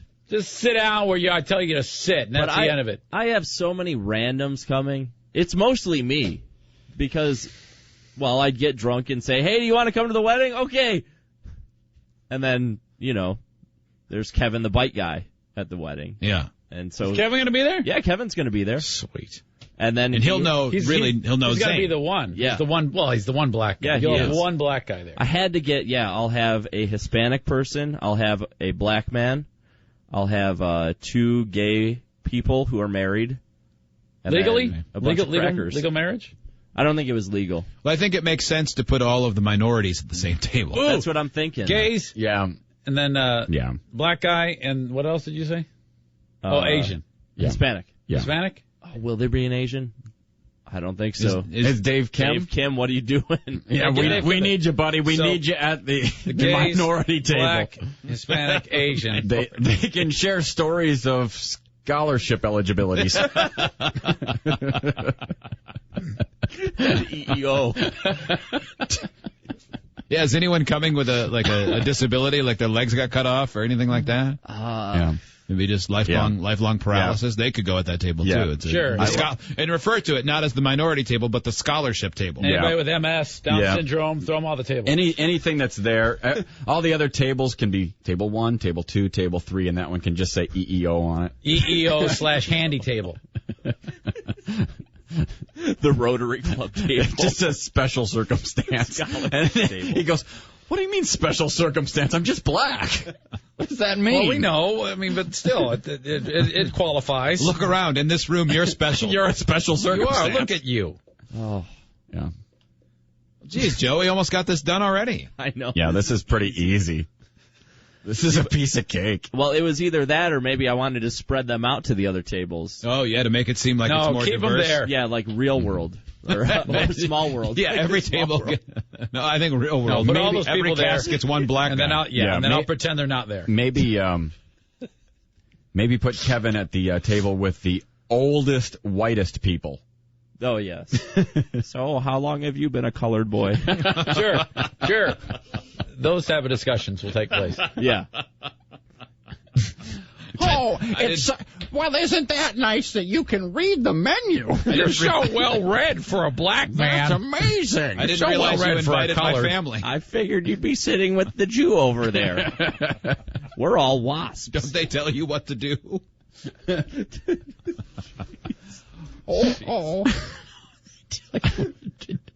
Aren't you the... Hey, it's the Jew's muscle. Welcome. That's nice that they gave you a day away from the house. I like the idea that old family members walk up, there's a Jew there. Hey, if you're here, who's running Hollywood? It's too bad that I wore my suede shoes, or I could have you polish them. Oh, God. The sad thing is, I'm old. I'll bet every one of us has a family member that would say those things and have no idea that they're racist. I'm progressive. I think blacks should be able to go to a campground. Hey, you can't drink out of that fountain. How far back in my family do you think you have to go to find someone who left a campground because a black pulled in next to him? Your brother. No. No. Definitely not true. Why did you ask such an easy question to answer terribly? I'm asking myself that now. The in-laws count? Oh boy, if they do, then yeah, I might have to change that up a little bit. That's okay. I'm old. Old people always use that as an excuse. I'm old. I don't know the ways of the world anymore. You can't teach me new tricks. I said it was okay that they vote. What? There's one on my condo board association. And then they'd follow that up by saying, I think he's stealing. Yeah. That's what would happen. So there's going to be one black guy with there. my billfold. I had one bust up a chifforobe for me. I don't mind having them over at the house as long as they stay off the Davenport. That's not my coin purse in your hand, is it? Help, thief! As soon as they ring the doorbell, the cable guy, help, thief! Hey, young black guy, are you looking at my petticoat? Oh, so... Davenport and petticoat back to back. So that's how it's going to be at your wedding, Joe. Yep. Yes. Okay. And then Yeah, so I've got that going on. And then yesterday, I spent 3 hours going from store to store looking for 7 of the same tie. Oh, really? That sounds very fruitful. That is. Yeah, because usually when they sell ties, there's like a couple of each one, and then there's a big variety. Yep. Because why would everybody want the same tie? Yeah. Aren't these things usually picked out, I don't know, more than 5 days in advance? Dude, I ordered them. I ordered them on the website. What are the? I'm lost. I assume that you and your guys are wearing these ties, right? Oh, yeah. Yeah. Oh, wow! You are kind of otherwise, close. yeah. Why would you have all the same ones? My only thought was you were giving them away as part of a gift package to each of your groomsmen. Shooting them out of a tie can. A commemorative tie. I was about to say that would be a very unique gift. I hadn't heard of anybody getting a tie before. Yeah. No, that is their gift. I'm giving them a tie and a tie clip. Yep. Is that right? No, it's true. You will wear these and you Hard will to keep tell. them. And they have to wear it at the wedding? Yeah. Okay, so you're giving them the gift, and they're wearing it while they're standing up with you. Yes. Okay. Yeah. Anything else that they're getting? No. Tie and tie clip? Okay. Nope. Sterling silver tie clip. Nice. And a tie. Nice tie. All right. Tyrone in Cape Cod, or on Cape Cod. Hi, Tyrone. Hey, how you doing? Hey, man. Good, man. You guys are crazy as hell. You know that? Thank you. I think, Tyrone. No, a lot of people might find what you guys are saying offensive, but I think you're funny. I mean, you guys are killing me over here, and I'm a black dude too. We don't mean it offensive. We're just acknowledging. No, I know it. I'm just saying that a lot of people might. You know what I mean? Well, I'm glad that you get it. That we're definitely making fun of old people instead. Oh yeah, no, absolutely. I know it.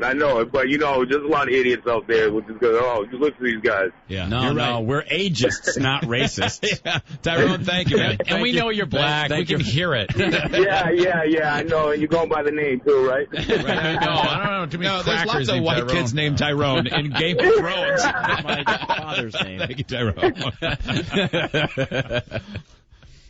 Yeah, I'm Tyrone. I'm from Vancouver. My name is Tyrone, eh?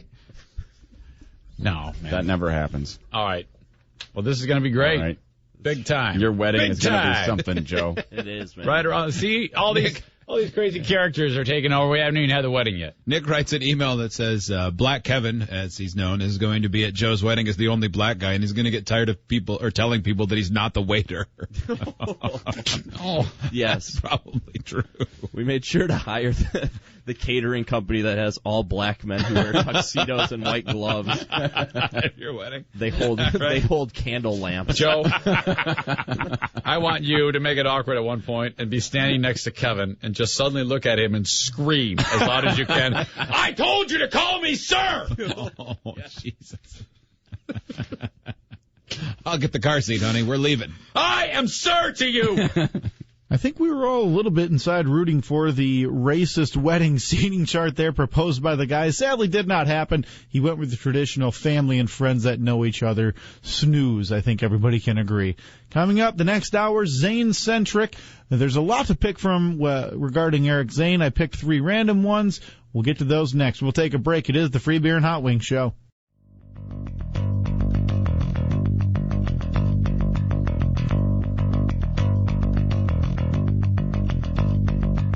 This is the Free Beer and Hot Wings Show. If someone says, so what do you do at work? Well, what I do is I smash Hot Wings' face in every day, and then he gets upset and doesn't say a damn thing, which means I'm doing it tomorrow, too.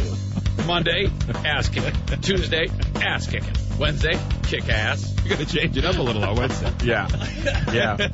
Kick the hell out of Hot Wings. Friday, beat Hot Wings' face in. Now, back to the Free Beer and Hot Wings Show. Saturday and Sunday, laugh at all the ass kicking.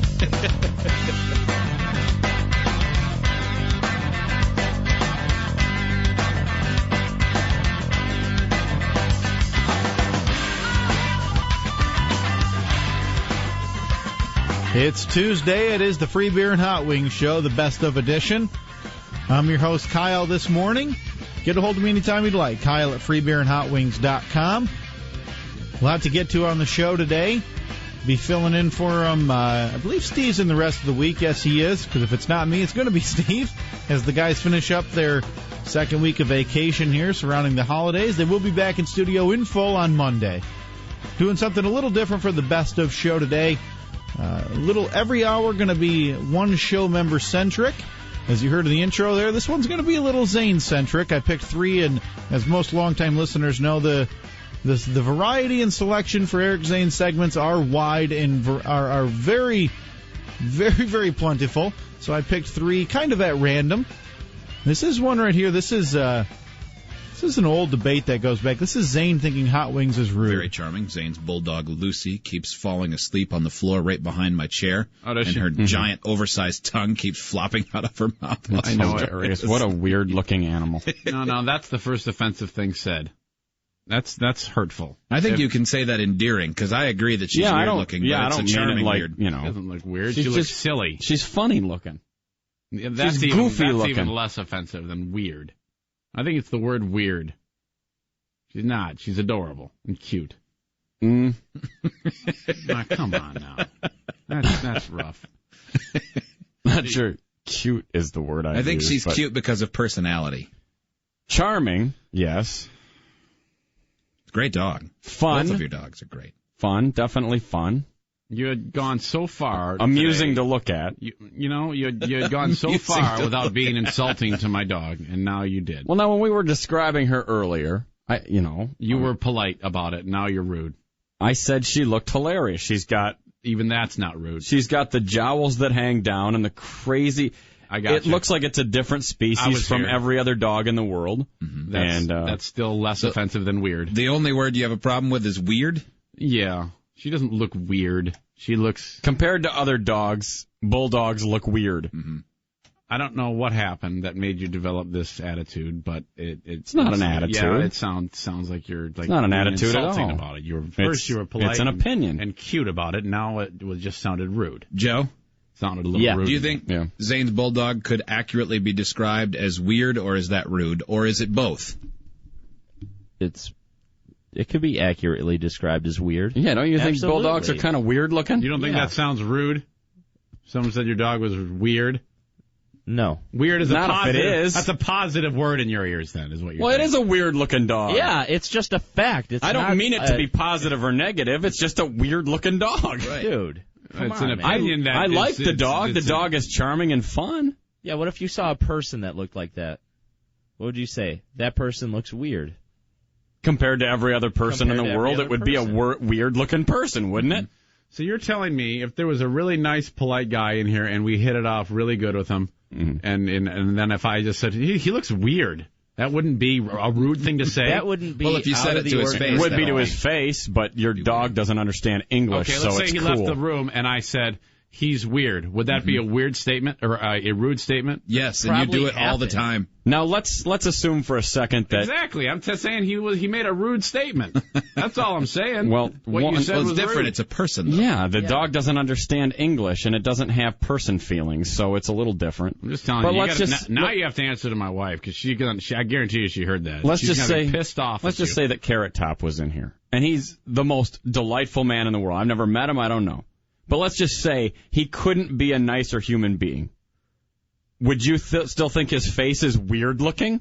Right, but that doesn't mean that's a positive. See, I think you're actually proving his point a little bit, but my argument would be... This happens all the time to me. I always make these arguments, and then somehow they get twisted. All I'm saying is you made a rude comment. It's not a rude comment. It's not positive or negative or rude. I don't think it's fair to compare calling a person weird and calling a dog weird, because dogs or animals can be weird looking, and that's sort of what makes them endearing and charming. It was a little insulting to me. I thought that sounded insulting. It's not like it's your son. I didn't say, hey, you know what? Your kid's weird looking. That would be insulting. About his pet too. I mean, his dogs aren't weird looking. Freeber, how often have you said that if you insult your dog, it's like insulting a member of your family? I don't like it when people make fun of my dog. Exactly.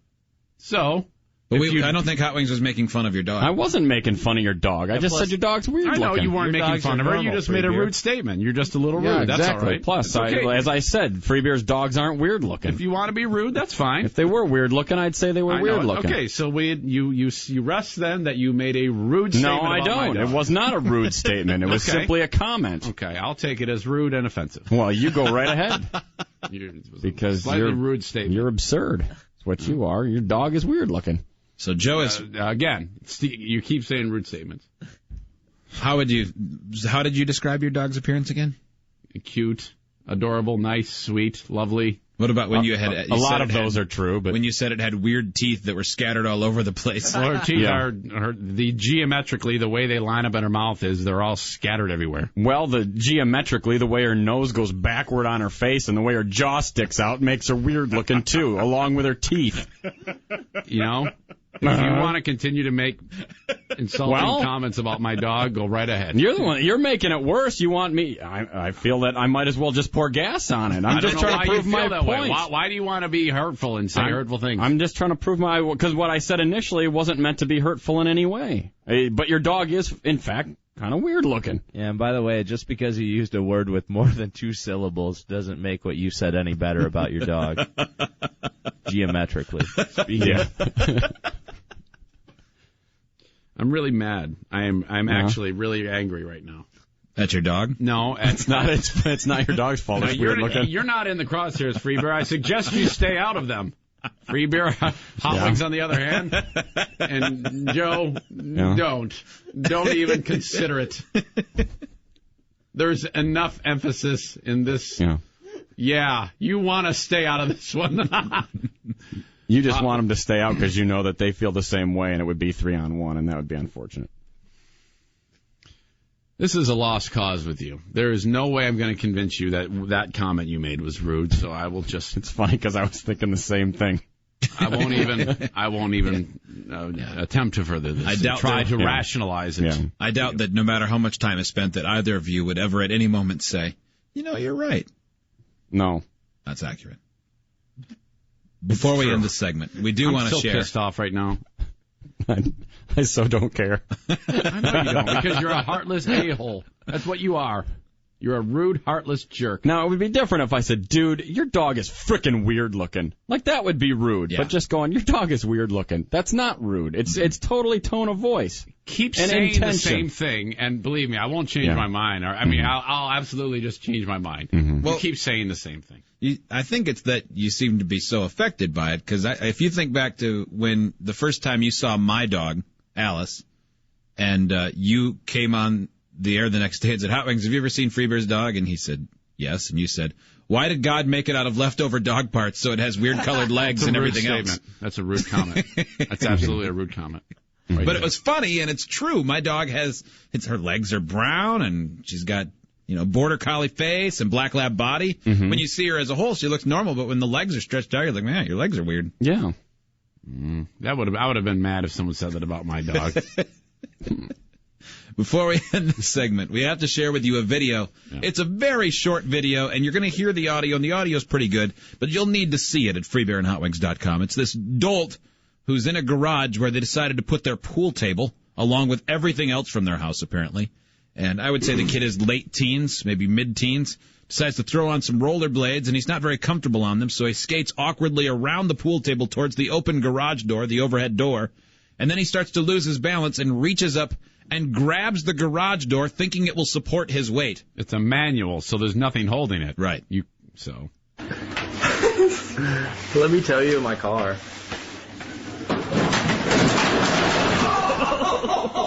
Okay, now, whoops. He kept going. Mm-hmm. The garage door comes down on him as his feet go out straight, and he falls on his back while still holding onto the bottom of the garage door, which is now coming down, and it comes down on him like a guillotine, right on his throat. Yeah. Choking.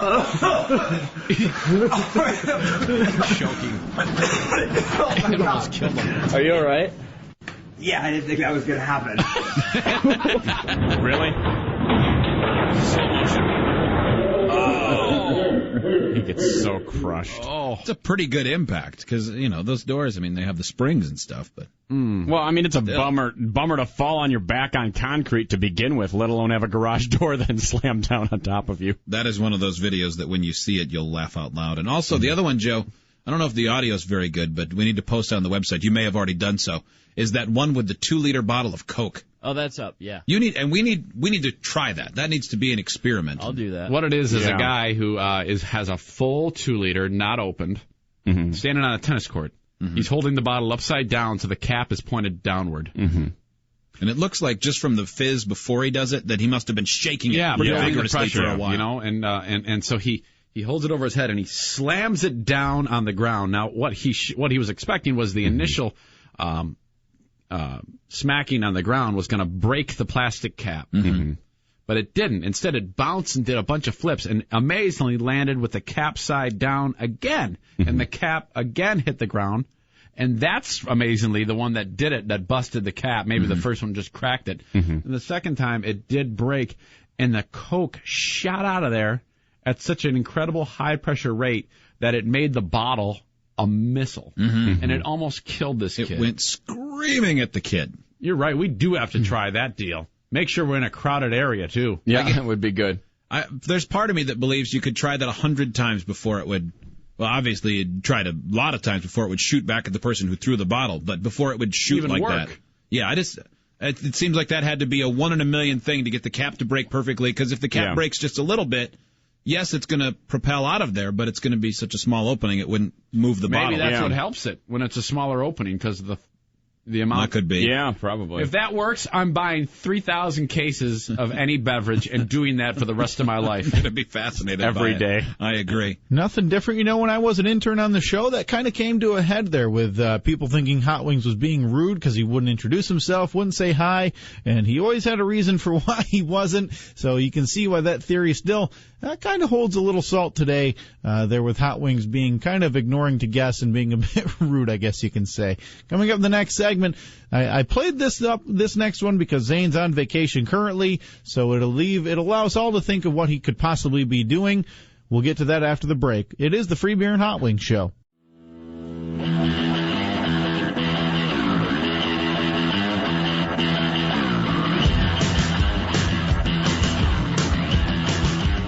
Now, back to the Free Beer and Hot Wings Show.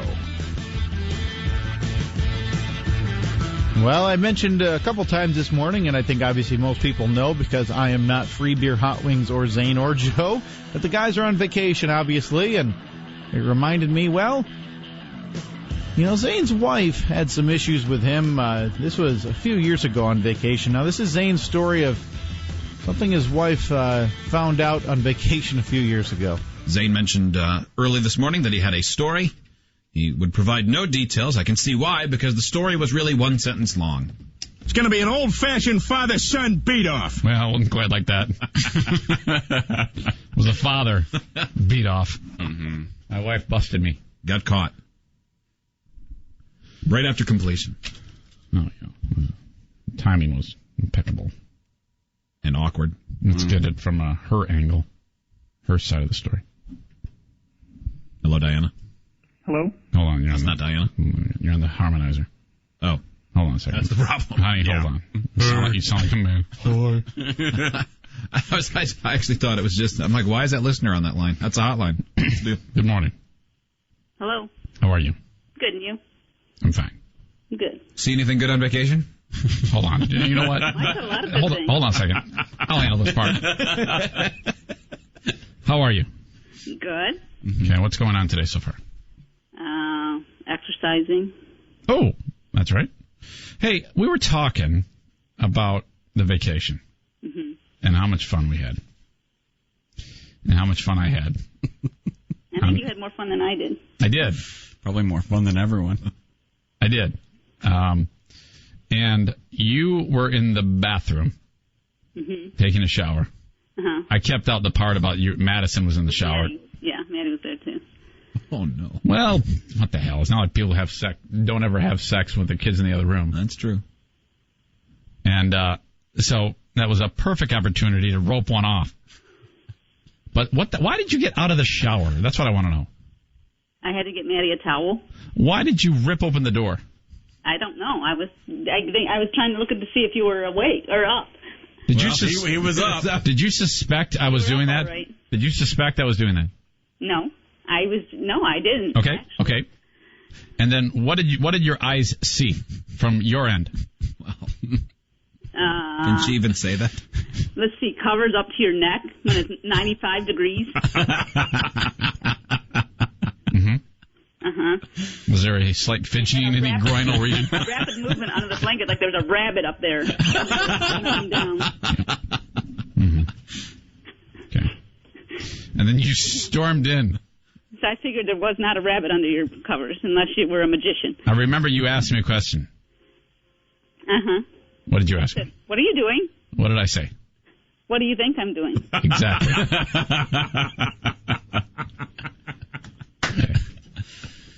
And you ripped off the covers and you saw the Tapioca Fest. Oh, my God. Don't act like you're not impressed. Did you really pull off the covers? I think I did. You did. No. You did. Did you not believe him? Because you seem pretty sincere. Well, yeah. Well, yeah, that is a good question. Why did you... Do you like, dig it? No, I think it was like a reaction. Like, I can't believe he's doing this. Mm-hmm. Did you think he didn't? No, I knew I'm sure I knew. No, I knew. I could see the glistening in his eyes. The glisten, all right. You've made it to his eyes? The glisten in the one eye. Sounds like you need to do it more often. Joe wants to know if you just wanted to see some throbbage. No. You did, didn't you? No. The ugliest thing I ever seen. Okay. Maybe if you'd looked at it more closely, you'd have known he only had one sack. Not Eric. He's no... No, I still have one sack. I still have one sack. I still maintain that I have one scrotum. Well, she suggested last time that it was so dangly and long, she probably tripped over it on the way to the dresser. Yeah. Okay. He's so baggy, it makes it look like two. There's an actual division there. It's from hanging it over bar stools so often. So, you were pissed. Boy, were you mad. Well, I don't know if I was so much angry as I was... Whoa. ...off guard. Hold on. You were furious. Just admit it. Well, I wasn't... Yeah, You screamed at me. For a second because I was caught off guard. You know how you react when you're caught off guard or whatever. What he didn't tell you is that was the second time he did that morning. And I'm sure. Did you check your pillow? I'm sure. Yeah. Did you notice your ears were plugged when you woke up? It was actually 8 o'clock in the morning. It was probably his third or fourth time. Probably. I don't know how you can even sleep in there. Yeah, they need some saline solution. Oh, my God. Some urine. Well, you should okay, make it, Diana, you should make it your goal when you're around the house to just try to surprise him when he's in rooms by himself. And you should make it your goal to be like Crime Stoppers and just sneak up on him all the time. You're like the beat-off police. Hot Wing said he'll give you $50 if you get I'm a gonna put camera signs phone everywhere. shot of it. I'm watching you, like on the ceiling of above our bed. You'll need it on the ceiling, it sounds like. Oh, yeah. Don't do it. You better put one under the bed, too. You should put pictures of your children's faces everywhere. Oh. So that no matter where he looks, he can't help but see them. You guys won't stop me. I'll still do it. I'll close my eyes. Diana, I don't know if you know this or not, but Free Beer and I never behave like this. I've never done that to myself. That is so absurd. I don't know any man who has. No. Well, certainly not after marriage. Mm-hmm. No, why would you? Why would you need to? Oh, my God, you're killing me. Are you doing it now? No, man. No, that's ridiculous. Every dude does this. Nope. Mm-hmm. That's the excuse he keeps giving me. No one has called and said that. In fact, every guy who has called has been horrified, Diana. Yeah. I'm sure. What a setup. Yeah. What a setup. Filthy. Yeah. I told you, Eric. Oh, well, screw you. I'm doing it right now, then. Forget it. You know what? You just made it worse. I am now. You just made it worse. I'm going to walk in the house and blast everywhere, and that's the end of it. Okay, well, have fun with that. I don't need you. Okay, good. Thank you. Work for me. No, I don't know what it will be. Well, how did I talk you down from the ledge? I don't remember. Yeah, you do. I don't remember. I think I just gave up. Probably a good choice. Mm-hmm. I'm pretty sure. I don't like this. Oh, my gosh. Zane, you're disgusting. Oh, my God. I'm getting so... Oh, You make no. me sick. That is so unfair. Diana, you wouldn't believe it. Off the air when we were in the last commercial break, he actually said, geez, if I wasn't here, I'd be doing it right now. It's one of my favorite things in the world to do. I'm sure. Why don't you ask, does Mudroom Donna's husband do that? Maybe it feels better when you have 2 sacks. I don't know. Yeah, he probably wouldn't do that if you guys had a mudroom. I bet he wouldn't. I hate all of you. I am so getting sold out on this deal. Thank you, Diana. You guys have not assisted me at all. You know what else you need is a new patio set. Yes, we do. Actually, No. we need a whole new house. No. You're probably right. Hot Wings and I keep telling him that, but There's fine. There's too many stains in this one. That's it. You go ahead and get your house, and I'm going to flap all over that one, too. 1-800-947-3979. This is Sarah. Hello, Sarah. Good morning. What do you say? I just wanted to say that I was surprised at out the men that called in who are, I don't know, I guess I thought women knew men better than that. But actually, my husband and I do it together. And it's because, I have a hard time being satisfied, and, that's the one thing that I can do. And it's actually been very good for us. So You guys just hang out and just look at each other? yeah, okay. we do. I got you. Nice. There you go, Sarah. Thank you. All right. 1-800-947-3979. You can email Freebear and Hot Wings at hotmail.com. Yeah.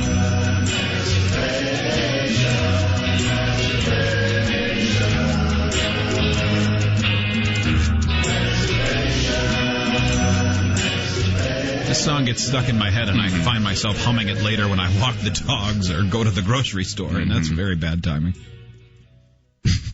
That had to be incredibly awkward. It was for a little. Now I'm just pissed. Let's see. Email says, well, one Sunday afternoon, I did not expect my grandparents to be home. Oh. I was horribly wrong, and they caught me, says Anonymous. Ooh, that one's rough, too. Parents and grandparents. Oh. I didn't get caught. Well, I did get caught, but I didn't know it. My sister one time, when she was just getting married, My parents and I went to visit her house. I was probably 13 or something like that. Young. And I said something really mouthy and insulting about her. And she replied with, "Yeah, did you think of that when you were downstairs dry humping the couch?" Oh, sweet. My parents. And nice. I have never been so damaged by a one-line insult in the history of my life as that one line. I sat there befuddled and quiet with burning hot ears where you could hear the blood rushing through them for about the next hour. Stacy writes, women do it too, sometimes more often than men, even when we get it every day from the man. Probably not the majority of women, but there are a few of us who don't think it's weird or gross. Hear that? I've done a quick one when my man has been in the shower. Business needs to get done sometimes. Tell your wife to get over it. Sweet. I think you're marry that woman. You're in the clear. I'm gonna dump the battle axe if this continues. We got an email from Jane Bowen says, "I am a chick and do this every day, sometimes 2 or 3 times a day." Atta girl. Wow. Yeah. We got to get one more call. Danny, listening on the Eagle. Hi. Hi, Danny. Like I was saying, I had got done in the living room or the kitchen yesterday, and we had just moved in the house, and we got a roommate with us, and he thought I had laid down to go to sleep, and I'm just in the next room, and there's really not even anything dividing the rooms. There's a big opening.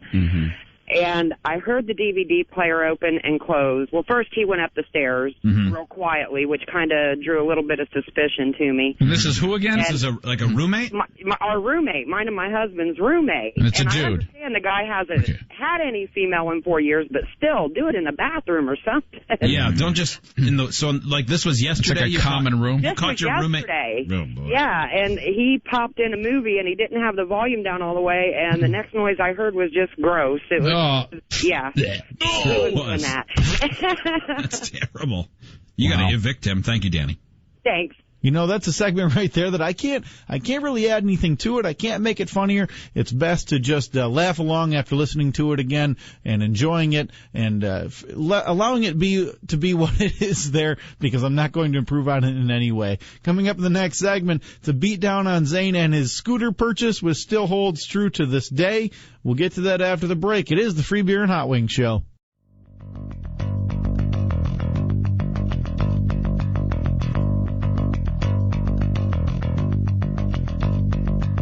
Without much further ado, I give you the Free Beer and Hot Wings Show. What is this?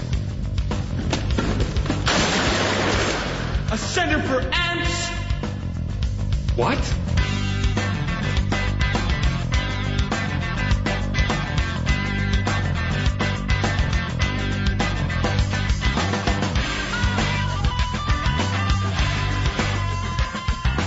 Welcome back to the program. It is the Free Beer and Hot Wings Show, the best of edition this week as the guys finish out their vacation. If you're just tuning in, I'm doing something a little different this morning, doing each hour focused on a different show member. Already done with the Zane and Joe hours. This hour we're going to focus a little bit on hot wings. Random segments I kind of chose that I remember and I know are funny. This is one right here. Everybody knows Hot Wings is a car guy. Very focused on the automobiles. This is Hot Wings and his Silly Corvette Club. Hey, Hot Wings, something just popped in my brain when you were telling that, unrelated to what you just described. Fever said that on the plane ride home, you sat behind him. Yeah, on the second leg I did, yeah. He said he learned more about you sitting behind him as you spoke to the stranger sitting next to you, than he's ever known about you before. Apparently, you're in like some crazy Corvette enthusiast club, and you're going to go be a Grand Marshal at Corvette Parade? No, I am not. I am not in a Corvette club, but I'd like to be, because a lot of times that affords people the opportunity to do cool things. Like when we were at Daytona, you could have been like, and you know how they were driving all the drivers around the entire thing in the back of a Corvette. Yep, driver introductions. Those are all Corvette clubs that they gather together and go, we need X number of Corvettes. That's why there were a lot of different model years and stuff. It's Corvette clubs that do that. Do you have to pass a test, like a Corvette test, or do you just pay money? to get into I actually don't know what's involved. I didn't have it. I didn't investigate it last year because I didn't have it that long while it was nice weather. Mm-hmm. So this year I don't know if there's dues or what. I don't know what's involved. Now, you said to that dude you wanted to join. You said a couple of Corvette clubs. And I thought, wow, a couple? More than one? We couldn't even get you to join Netflix as a group, and now you want to be in multiple Corvette clubs. Yeah. This is crazy. I didn't say a couple. Oh, really? He thought you heard that. Yeah. No, I didn't say a couple. But I want to join a club because there's a couple things. What I probably said was there's a couple things that you can do with that, and one of them is also every year all these clubs, or a lot of them, a lot of people get together and they all convene at the Corvette Club in Bowling Green, Kentucky, where they build them, and so you get like 100,000 Corvettes there. I bet your head would explode. It's no different than like a bike week somewhere, right? Or like a big Harley Davidson festival in Milwaukee or whatever. It's the same kind of idea, except so everybody just cruises in their Corvettes. Yeah, you get these huge lines of people that start off in different regions of the country, and they all kind of convene. And this seems like something you'd make fun of if it was not Corvettes. Yeah, this is I would easily. I would. Seems kind of gay.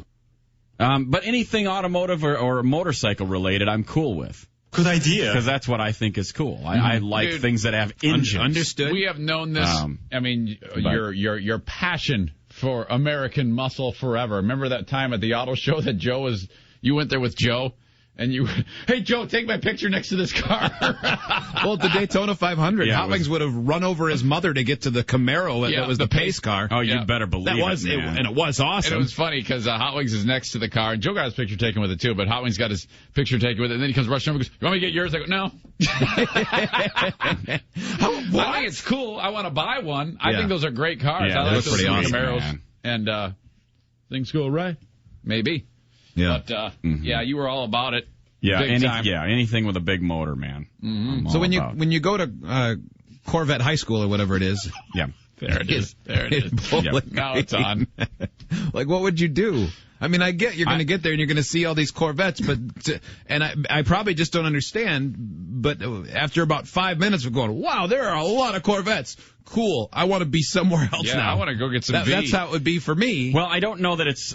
I mean, it might be something that I think is awesome and I'd want to do every year. I wouldn't be surprised if it's something I'd do once and think was cool once. Mm-hmm. Because once you go, you get tours of the factory and like watching cars. Oh, my God!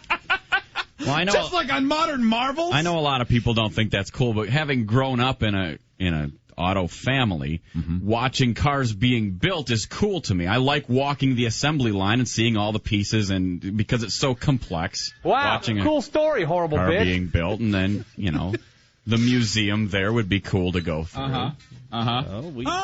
Good for you. We get around. I as much as it would be fun to throw you under the bus further, I actually would enjoy going through a plant. I like going through plant, just like the machinery and the complexity of it. I can understand that part. Yeah, I mean, it really isn't any different than a bike week. Like, look, it really kind isn't. of it is. Well, not really. Because at Bike Week, they get together and they look at bikes, but they also have crazy parties. Oh, yeah, there's big orgies going on, and they fist fight, somebody gets shot. They beat up some Catholics.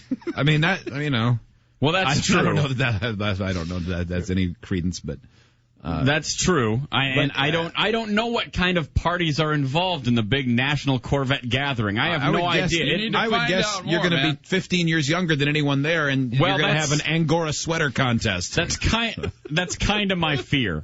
That's kind of the one thing, because usually, people at motorcycle rallies. Yeah. The oldest bike there is probably 15 years old on average. Mm-hmm. Well, Corvettes, they go back a ways, and they pulling out the 63 or whatever. And the guy who owns a 63 Vet is probably not 35 years old. Mm-hmm. He's probably 60. Right. So not that have a lot in common. Hey, you have a Corvette. Me too. That is my one fear of getting involved in that, is that I will be the youngest and feel stupid. Look at me with my tight pink polo. I'm a douche. Just missing the polo. This is Brett in Kentucky. Hi, Brett. You've been to the Corvette assembly plant?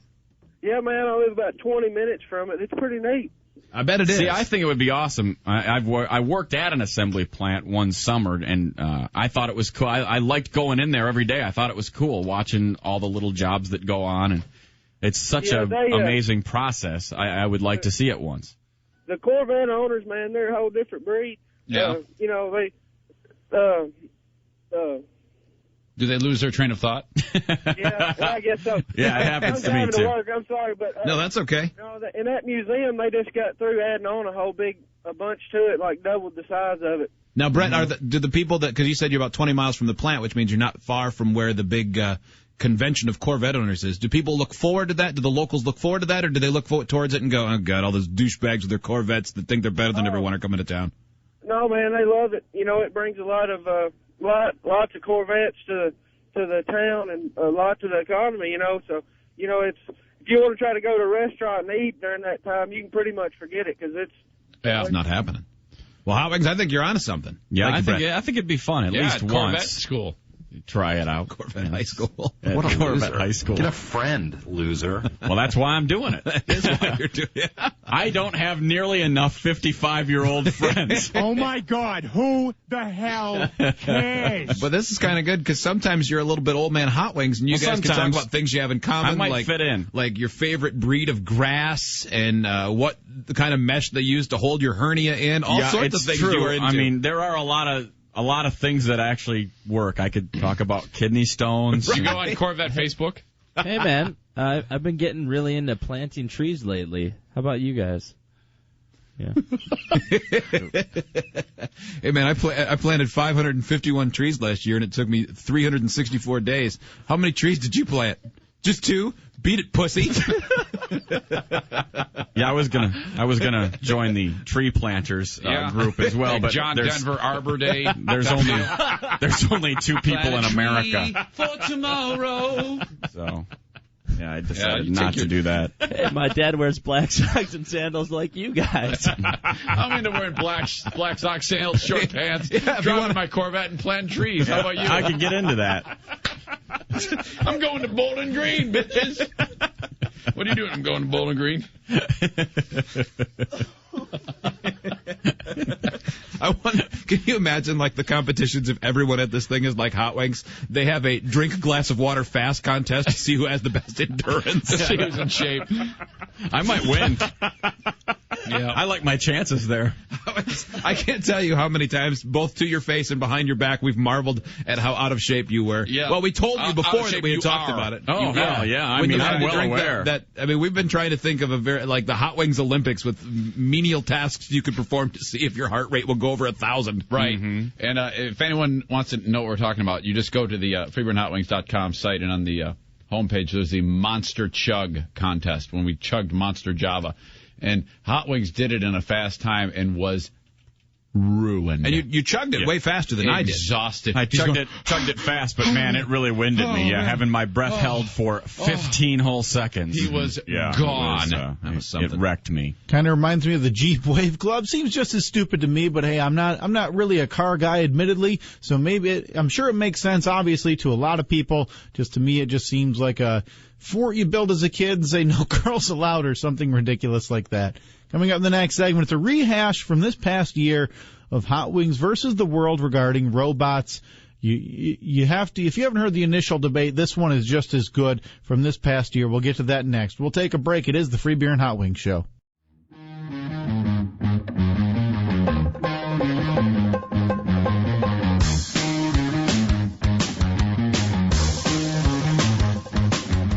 Check out the show on Facebook and Twitter. Do it at freebeerandhotwings.com. We are back trucking along here on the Tuesday edition of the Free Beer and Hot Wings Show. This hour of Hot Wings. And this second segment right here is it's kind of a rehash of a classic Free Beer and Hot Wings Show debate regarding robots. This is Hot Wings versus the world on robots. So I think you guys talked about the robot cheetah, that video you could see at freebeerandhotwings.com. I feel like a cheetah. A lot of people saw that video. It's really That's amazing. A viral video because that thing was hauling ass. And it's pretty amazing how far robotics technology has come in the last 20 or 30 years where, it used to be if they could make one walk, it was all staggered and stupid looking, and you could knock it down by looking at it. Mm-hmm. But now they've come so far that they can be fairly dynamic in what they do. But this video is a different video. Now, Hot Wings, years ago it came up when we said, do you feel like computers will get become Skynet. self-aware and that they could end up being a threat to humans. And while the rest of us, I think, largely said no, that's while it's possible, incredibly unlikely, you said that you think it's a very real possibility, maybe even during our lifetime. Oh, for sure. The advancements that we've seen over the last 30 years in computers and robotics, and there are people working solely on trying to create artificial intelligence. Mm-hmm. I mean, for decades, that's what they've been working on. And when you see the advancements over the last few years in just some of this stuff, and with the way that certain computers can respond even now, if they are able to get these things to be able to become self-aware enough to protect themselves, in fact, they're already doing that on a nano level with certain different devices where they can... These little robots can build other robots like themselves. You realize they have to be powered by a power supply, and we have these things called hands to pull plugs out. Plus, those robots, I mean, teams of engineers work for years so that a robot can do one thing.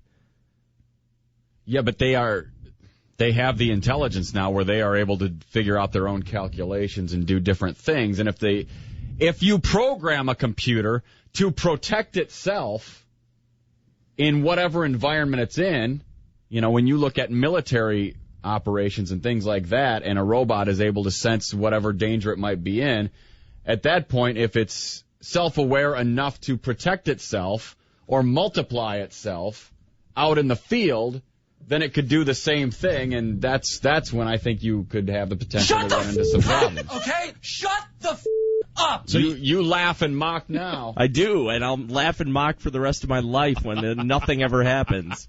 Because I hope you're right, Joe. Because machines will always need people to tell them what to do. I don't think Joe, that's you're true. You're going to need to find that windscreen for that mic, because every time you even blink, I can hear it. Yeah. Steve, where are you on this? I think this conversation predated your entry into the show. Yeah, it did. You need to pick teams. Are you on Team Hot Wings or Team Reality? No, Team Reality. Because, like Zane said, they have plugs. Well, anytime you can just remove a power supply, unless there's something I don't know about how phantom power can somehow power this thing when there's no power source available. Have you ever heard of solar power? I have. Have you heard of nuclear power? Have you heard of any other power source that might last for a long period of time without needing to be replenished? I've also heard of a baseball bat that I can hit the thing with. It's not going to rebuild itself. So we have drones right now. Yeah. Flying all over the world that have the capability of dropping bombs on people. You gonna hit that with a baseball bat? There's a guy powering it. Currently, there are, but there are also drones now that can be programmed that can alternate their route and do things in adjustment on their own. But those based are also on stimuli that are programmed in. Right now, yes. However, they're also making their own decisions. Yes, you have to put in the input, but now they can sense, oh, there's a thunderstorm. I'll fly around it. There's this. I'll fly around that. Oh, there's danger. I sense this on the ground. Well, if you get that going far enough and their self-preservation gets aware enough, then they could get to the point where you go to shut them off and they go, F you. Yeah. You're an idiot. Now, Howings, you not only do you still agree with what you had said before, I think you're actually more vehement about it. Absolutely. Zane, Joe, Steve, do you at least acknowledge the possibility that what Hot Wings is saying could happen? No. I do not acknowledge that. I don't acknowledge that either. No. Okay, well, I'm not firmly on. I'm somewhere in the middle then. 15 years ago, this phone in my hand, you wouldn't have ever conceived as possible. Someday you'll be able to watch television, no problem on it. You wouldn't have guessed, Free Beer, that yesterday while in the airport, you could watch us doing the radio show. Well, that is true. You would have considered that an impossibility. That is true. Such a long way from 15 years computers ago. becoming self-aware, having all of the capabilities to keep our How do you power know? What stations research open. have you done on it? 15 years ago, I would have said there's no way that a phone could turn itself on. Now, I still don't think that a phone can turn itself on. I think that my finger has to hit that button in both those time frames. 15 years ago or now. Well, yeah, but a phone is not the same as What I'm talking about. Hot Wings' response to Joe was reminiscent of Tom Cruise and Matt Lauer. You don't know anything about you're computers. glib. I do. You're glib. I know there are people who agree I've read with Hot articles Wings. in Popular Science. I've read articles in Popular Mechanics. I've read other things. What have you read? I've also read articles saying that this is saying not that it will, possible. it can't saying happen. Exactly now we're possible. talking. Saying now that, we're talking here. Saying that it takes engineers, the smartest minds we have. It took them, I mean, how long just to create a computer that could beat a man in chess? Something that man picked up with ease. Just by living, just by growing and being. Yes, but do you know how easy it is for it to do it now? Yes, because it takes those programmers. It still has to run. Yes, but now they use programmers. Now they use the computers that they originally programmed to create even better and faster computers, and do that all the time. So the computers are This is special. The computers are doing the work at. This is special. 1,000,000 times faster than it would be possible for a human brain to be able to do it. No, they can do things that we can't even conceive of. Yes, we originally programmed them, but now they do all the heavy lifting. Those computers still need people to tell those computers to teach this computer something. Right Even now Watson, they do. It still needed Right the now they entire do. company of IBM to input all of that data that was collected by humans just so it could beat Ken Jennings on Jeopardy. Let's get this. And nothing else. Yeah. Let's get this phone call. Ryan in Winchester. Hi, Ryan. Hi, how you doing? Good. What do you got? Go. So I work for a company that contracts for the military, and we do a lot of work with DARPA. And one thing that I noticed on DARPA's website is they were developing a website that can feed on organic waste, which includes animal carcasses to include human beings. You say a website is feeding on organic waste? Is that what you just said? No, a robot. Okay.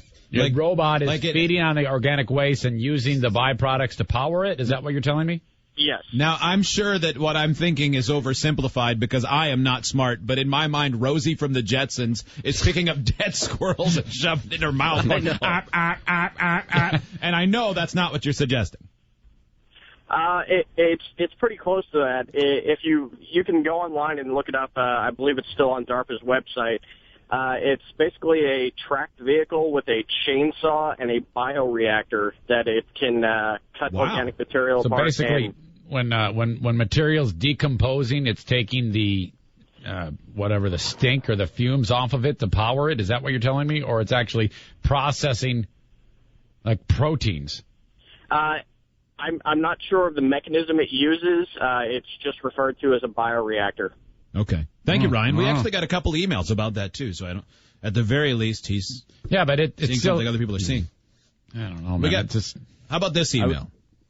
Oops, go ahead. This guy's Timothy says, "Hey guys, love the show. I'm a software developer, and the holy grail of our field is something called singularity, which is the event when computers and people can live together without knowing the difference on an intellectual level. The issue with saying that robots won't take over is that with the advent of wireless internet and the availability of information, computers will be able to learn about us and see what we've done and learn the way to survive without us. We will give certain types of electrical power that will give these robots, and once they can learn, they can move and live without us. That is the day it will happen. Will it be in our lifetime? No one knows for sure. But what I do know is the computers have come along at a crazy fast speed, and it will continue to go at that pace, if not faster.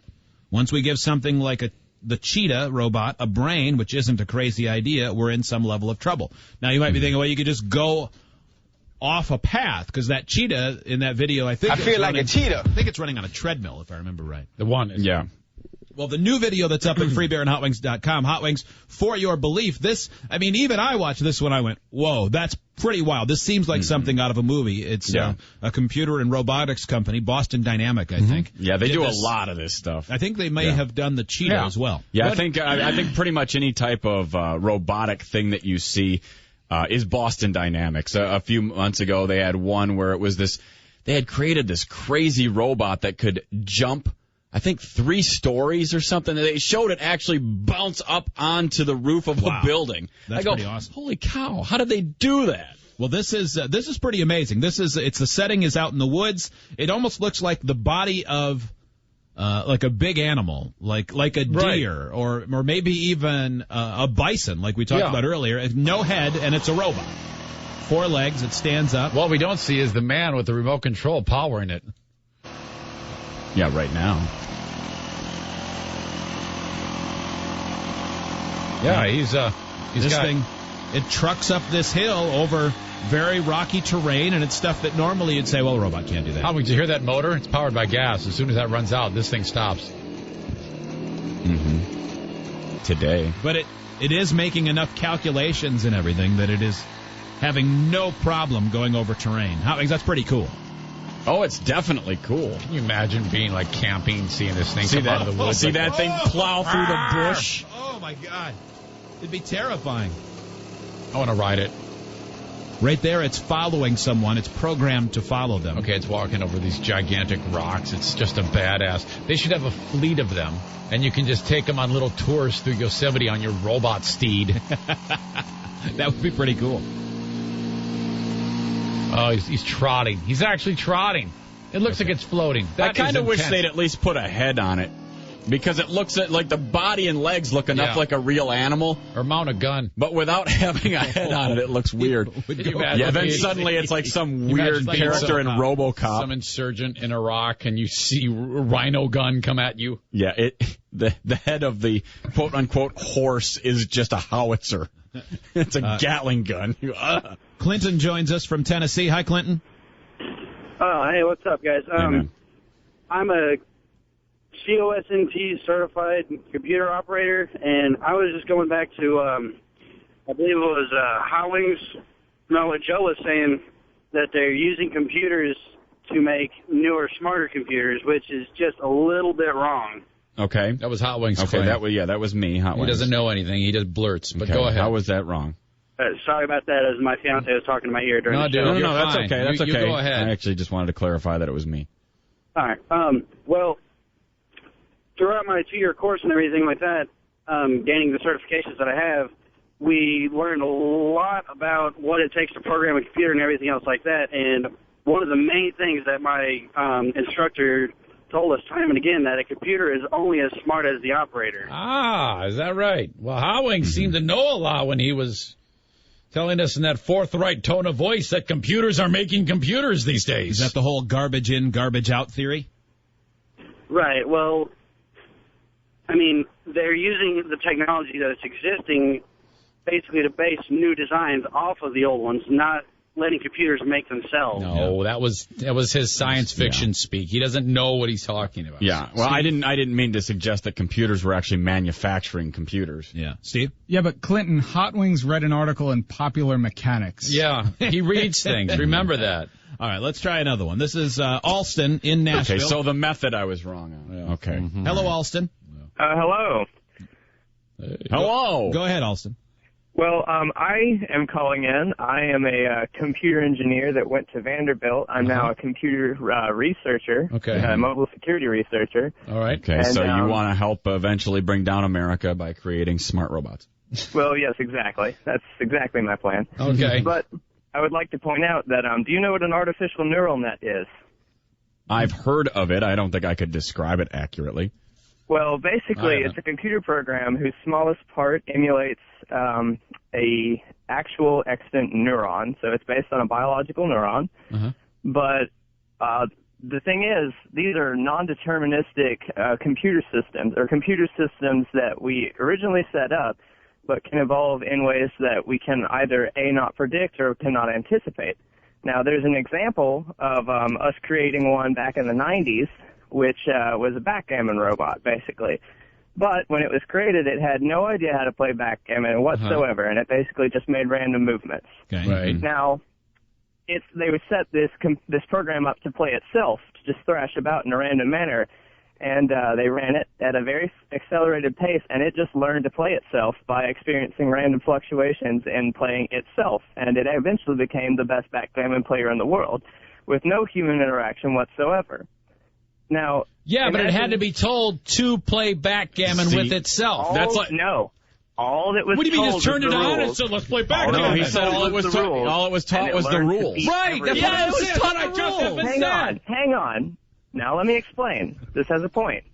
Do you know what abstract algebra is? I don't. Abstract algebra is basically the study of things and relations in its most basic sense. It ventures somewhere into philosophy. Now imagine if you could impart to a robot a basic understanding of things, and it basically created and backwards chained and created new theorems and new logistics just on its own, just by thrashing her out. Eventually, you get something that can discover things that humans would never have come up with and understands it on a basic fundamental level. So it's no longer a backgammon robot, it's a things robot. It's a robot that understands things just by virtue of thrashing around and learning by itself with no human interaction.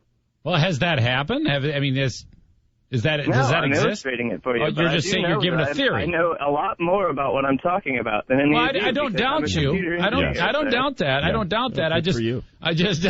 It was just the business of the backgammon. I mean, didn't you mean to tell me you just turned it on and it started to learn to play backgammon? Yes, but no. Absolutely. That is exactly what it is. No, it's not. Yeah, but you and I could learn the rules. That doesn't mean we could become the best in the world at it. If you played it a lot, you'd become very good. You wouldn't necessarily.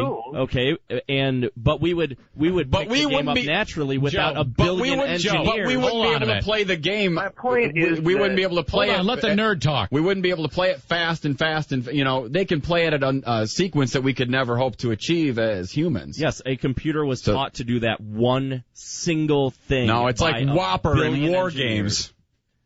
Pretty soon that computer's going to be playing global thermonuclear war. I felt like you're winning until you emphasized your point with a 30-year-old movie. What are you doing? Come on, that's a good movie, man.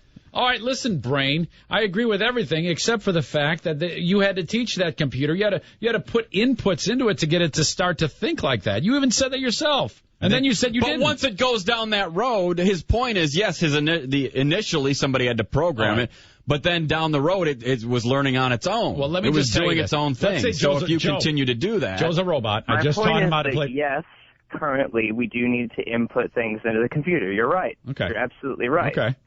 But there comes a point in which the computer's capacity to learn by itself and to create new logical structures that we have not anticipated does emerge. Alston, do you, like Hot Wings, believe that is possible, likely, or impossible? I think it is in our possible. lifetime. For robots to take over the planet. In our lifetime. Not necessarily take over the planet, but advance what some might call an actual fully strong and artificial intelligence, yes. Okay. So that on the news, we'll turn around and then Brian Williams will say, today in the news, a robot has taken over the tax service. A robot has emerged as all-powerful. We can't stop it. Mm-hmm. It is thinking on its own. That, to me, is too much. I don't believe that. Okay. Alston, thank you. Thank you. You certainly sounded more credible than almost everyone else who's called. Maybe everyone else. I liked Alston. I think I might be softly landing on your side, Hot Wings. Might be coming at least a little in that direction on the spectrum. Smart people say it's possible. I am not putting myself into the line of smart people. What about that I'm saying problem those of people. power? It needs power. But the people who are all doing this for a living, who either work for DARPA or are computer programmers or are robotics engineers or are pursuing artificial intelligence, all say it's possible that could happen. Well, sure, people devoting their life to one thing would like to think it's possible. I'm sure there are very smart people who also think it's impossible. And all it takes is one, because you can say, yeah, but eventually somebody would have to allow it to do that, and that wouldn't happen. Well, it only takes one jerk who says, yeah, here you go, boom. And they start having artificial intelligence, and they can replicate themselves, and it becomes an issue. I'm not saying it's going to happen. I'm saying it's possible that it's going to happen. All the emails about Alston are pointing out that he's a virgin because he went to Vandy and graduated with a degree in computer technology. I don't know if it doesn't matter. Don't try to muddy up his expertise, though.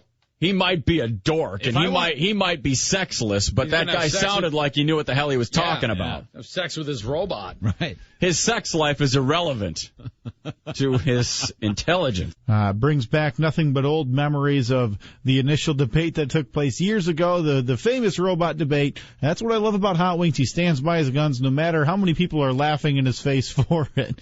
Coming up in the next segment, Hot Wings really likes hair dryers. You have to hear what I don't know if he still does this anymore, but what he used to do in hotel rooms or even at home, I believe, in the bathroom with hair dryers. We'll get to that next. We'll take a break. It is the Free Beer and Hot Wings Show.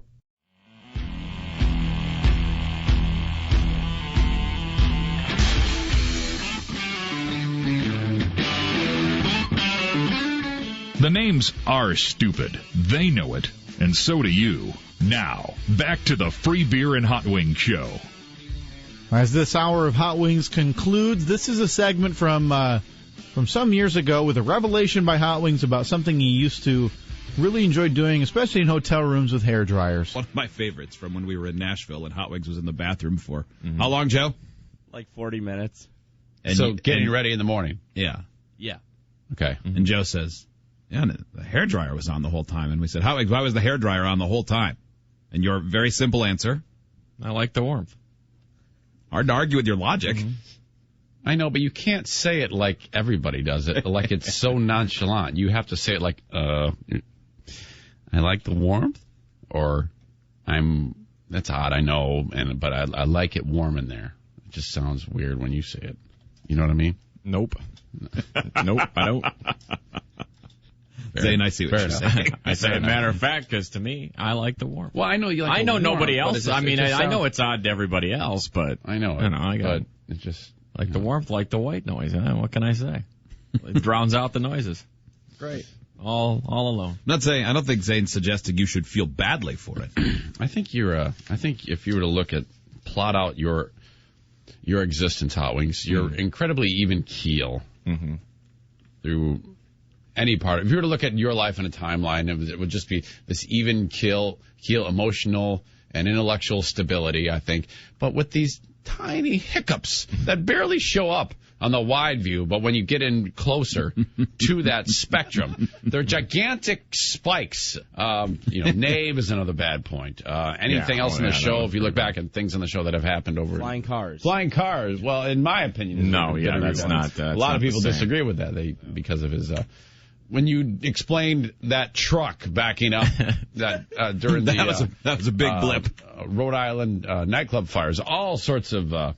that crazy time you tried to explain something. That's a blip. Yeah, when you were talking about military exercises, Hot Wings. Oh, yeah. Feel like that's another blip trying to right here. put them in situations where they'll be put them in learning how to what to do with encounters where they. God, why can't I speak? That was crazy. A blip, a simple blip. That was quite a blip. It's remarkable. Yeah. So we can just call you Blip, I think, would be an okay thing to just refer to you as. Because the Free Beer and Blip Show. You're just, you have these tiny, and they don't happen that often. And when they do, though, boy, are they humdingers. Yeah, that is true. Now, with you being, relatively speaking, constantly exhausted because of your new baby, I would think we'd be more blip heavy. You've managed to avoid. I think blips. I think the one thing that helps me in that regard is that I've not gotten enough sleep for a long time. Yeah. So I'm a little more tired, but I'm used to being tired anyway. So I think that helps. But I end up having also those blips that every now and then show up, and I can't explain military exercises. Yep. Now, you are somewhat superhuman in the fact that you don't need as much sleep as the average man or woman because of your remarkable low ebb that you operate on. That is an advantage at that point. Yeah, you're right. It's true. It's known. We had this tested. Joe, I don't know if you heard about this one. What's that? Joe, we had Hot Wings tested for caloric burn during the show. Ooh. Like his basal metabolic rate. Right. He burns 3 calories during the course of the show. So his energy his usage is quite efficient. So he can live on like paper. Yeah, he could celery. Two of those calories are burned when he gets up to go take a dump. Yep. I'm actually Energy Star certified. In fact, you have turned your head quite a bit during the first 6 minutes of the show today, and you might go into calorie debt. It's possible. Of -1 at some point. Should we get you a Snickers bar, give you a boost? That's what I'm saying. No, I'm good. Energy I had a anything? protein shake just before the show started. Okay. So You're no good. wonder. Because I thought there might be some head turning. I felt like we were walking a high wire today. Yeah. No, I planned ahead. Well, I Got thank a few you for extra calories. I thank you for the high energy and the extra burn of the 1 calorie you're going to give us. Sure, today. no Right, problem. that's awesome, man. What are you going to do if you ever start getting sleep again, or is it your plan to never get enough rest? Because at this point, it's been 5 years of not enough rest. No, it's never been my plan to not get enough rest. Every day, I say today I'm going to bed at 7:00, and then there's always some wrench that gets thrown into that, and it just doesn't happen. One thing happens or another, and now with the baby, I mean, there's always unknown variables that happen every single day where you go, well, he just barfed all over himself. Well, it's bath time now again. Instead of having done it at 4:00, well, now it's 8:30, and well, that's just the way it goes. Well, your lack of sleep and the fact that now you have produced offspring, you have caused a mutation in the genome pattern. Humans now, based on the offspring of yours, and now, in a sense, his offspring, will now, eventually, it'll weed through over hundreds of years, and we won't need sleep at all. You're like the start of a new species, because the child you had, your DNA, your code depicted that only 3-4 hours a night was necessary. And now this kid will have to have a hair dryer on in the bathroom, and will only burn 1 calorie a day, and so on and so forth. Your son, though, will have the time to run the hairdryer for 45 minutes in the bathroom because he'll have gained all of that extra time while the rest of our loser kids are sleeping the night away. Yeah, it's true. So I like that, Hot Wings. Good for you. Thanks. It's something to build on. I'm working on that. It's going to be like that science experiment we were talking about in Russia, where they took only friendly foxes and bred them together, and now they have practically domesticated foxes. You're creating sleepless families. Yep. Well, that's my goal. Well, no, that's not my goal. I hope that he is not sleepless. It's bad enough now. I'm really looking forward to the time where he sleeps. Always with the explanation there. Hot Wings always has a reason for whatever his random and weird doings may be. And like I mentioned in the last segment, that's what everybody likes about Hot Wings, is that no matter what, he sticks by his guns, no matter how many people are laughing in his face. We'll take a break. It is the Free Beer and Hot Wings Show.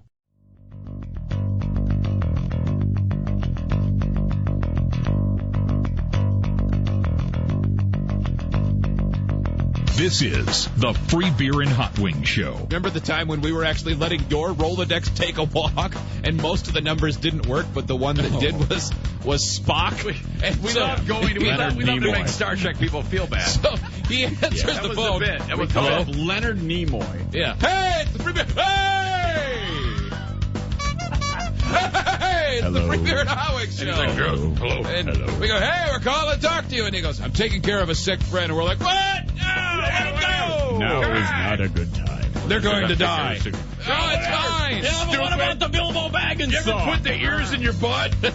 See you later. It's time for the Free Beer and Hot Wings Show.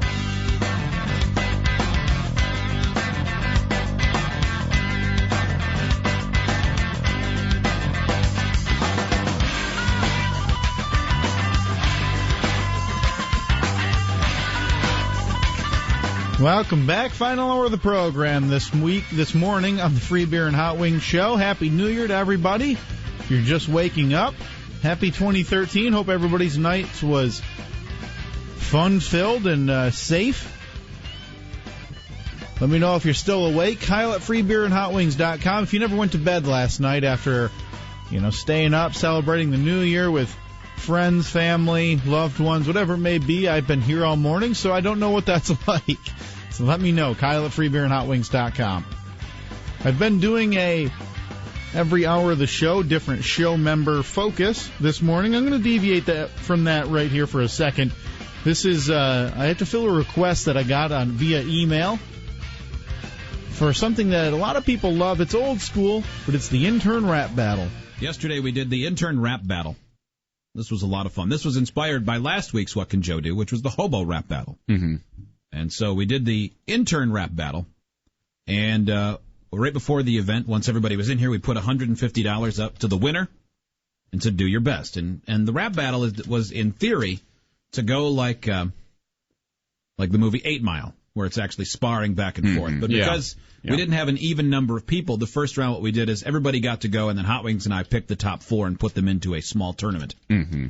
So Dewey Cox was drawn first. He did okay. He did okay, I think he was actually, of the 7 people, 6 were considered very strongly to make it to the 4. Only 1 had no chance of going. Right.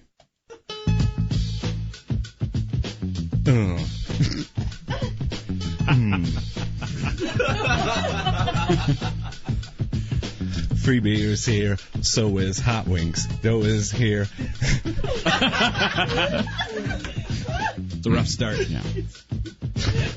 Ben is my homie. Joe is my ace. Mess with me, get cocks in the face. Pubes over here. IPJ. Loose Wendy's around the way. Oh. Worst thing I've ever heard in my life. Mm-hmm. Joe is ugly. Oh. Zane is a minger. His favorite rapper is Uncle Pullfinger. Oh no! And by the way, because all of the interns that participated in this have all been on the air with us dozens of times and have long surpassed that point where they were nervous. Man, everybody was so nervous yesterday, Zane. My God. Dewey was practically blotchy-skinned. Wendy nearly puked off the air yesterday morning. She was so nervous for this. Wow. Yeah. It was something. IPJ, what do you think she did? Mm-hmm. Nothing? Nope. Let's move on. Let's go to... let's do Wendy's. Wendy's first one. Wendy Rap 1. Because she was so nervous, I thought she was going to fail badly. She ended up doing very well. What's up, little Milty? You called me a slut, but I heard from your boyfriend that you like it in the butt. Oh. What the hell? Milton. Oh, Wendy? Can you just go like one at a time, or? Oh, go at the same time. Yeah, at the same time. No? What this was further down the road. Okay. Was that what because you said 1, since this is 2, I assumed and that this it was is 1. 3. It would be the chronological first one, not just the first one. Okay, well, you tell me. Where do you want to go? Should I just... go to... Joe, do you know which ones were the first round? That's kind of what I was shooting for, kind of to recreate the whole thing. I gotcha. No, I don't. Just pick one. There we go. What's up, little? All right. Okay. Kurt likes Dungeons and Dragons. Isn't that sweet? Probably watched Lord of the Rings while he beats his meat. Oh, gross. I almost threw up. Yeah, his schwanz is worse than 2 girls, 1 cup. Where's Ben with his pink ink on that doily? I've never seen a bro with hair that oily. That stemmed from that was Wendy's first round. She was top notch. Ben Abercrombie he was the only one who showed up with 2-page full of notebook notes, and it was in pink ink, which he claimed was red. So she pulled that out. That's very, very good. It was very and quick. I don't know what your problem is, Freeber. How that could be confusing. Her first one saying Rap 3. Yeah, well, I mean, if I would follow the obvious logic that is reverse numerical order. Yeah. Huh. Well. It's like buying a program to an American baseball game and seeing it written in Russian. Okay. Let's go with Ben Abercrombie Rap. He only did 1. Okay. Again, he had a lot of notes and high expectations. It's not no joke, as you can see. I'm the next ex-intern prodigy. Producer Joe is really gay. He has buck teeth and eats poop every day. That doesn't match up. Bad rhyme. Zane is an old man. He is gay. He loves... They're laughing at him. Yeah, not with him. He's reading for paper, by the way. Oh my God. You can't be reading. He likes to ride a scooter every day. So both of your rhymes were gay and day. No, you had to write that down with pink writing on white paper. Don't stop. You got to finish that. No. Finish what you have on the paper. No. He's got like 3 more pages of notes. Yeah. If you're going to read, then you have to read everything. I want to know why I'm gay and what I do every day. I want to vote that Ben Abercrombie gets as much time as he needs. Here. Finish your rap. There is no rest. Yes, there is. It's on the whole front side. I love how you put him on the spot. Mm-hmm. Literally, he was putting the paper in his pocket. He thought he was done. And he heard this. And he went, and dug it back out like the music had, I think I might even reference, the music had some sort of strange power over him. We should have videotaped this. And there's a million other words that rhyme with hey. It's like the the music compelled Abercrombie to pull he wasn't going to pull it back out, and then he heard this, and he went, oh, okay, I have to get it back out. Yep. Great, where's Joe going? Get a video camera. You can't do that now. It's over. No, it's just it's not over, because I can tell you got more writing. All right, just do one more verse, and then if you make the second round, we'll videotape that. What a battle. Yeah. It was a dumb off. Anytime. Dewey Cox is really old, but I don't dare mock him because he's really old. Did you just rhyme old with old? You better save this awesome for the second round. Oh my! You can actually hear the women, Loose Wendy or IPJ actually go, "What?" Oh, that was great. Yeah, I'm going to back that up and hear that one again. Dewey Cox is really old, but I don't dare mock him because he's really old.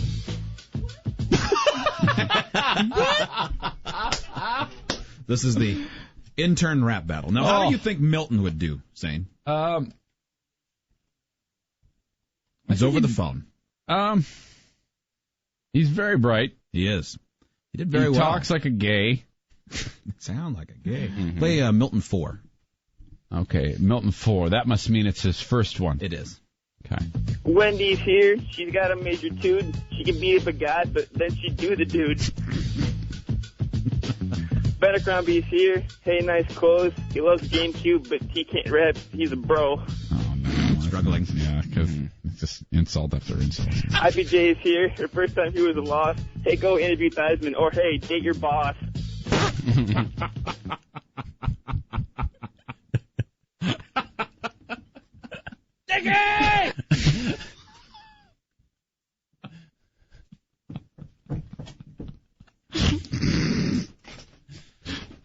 There's more.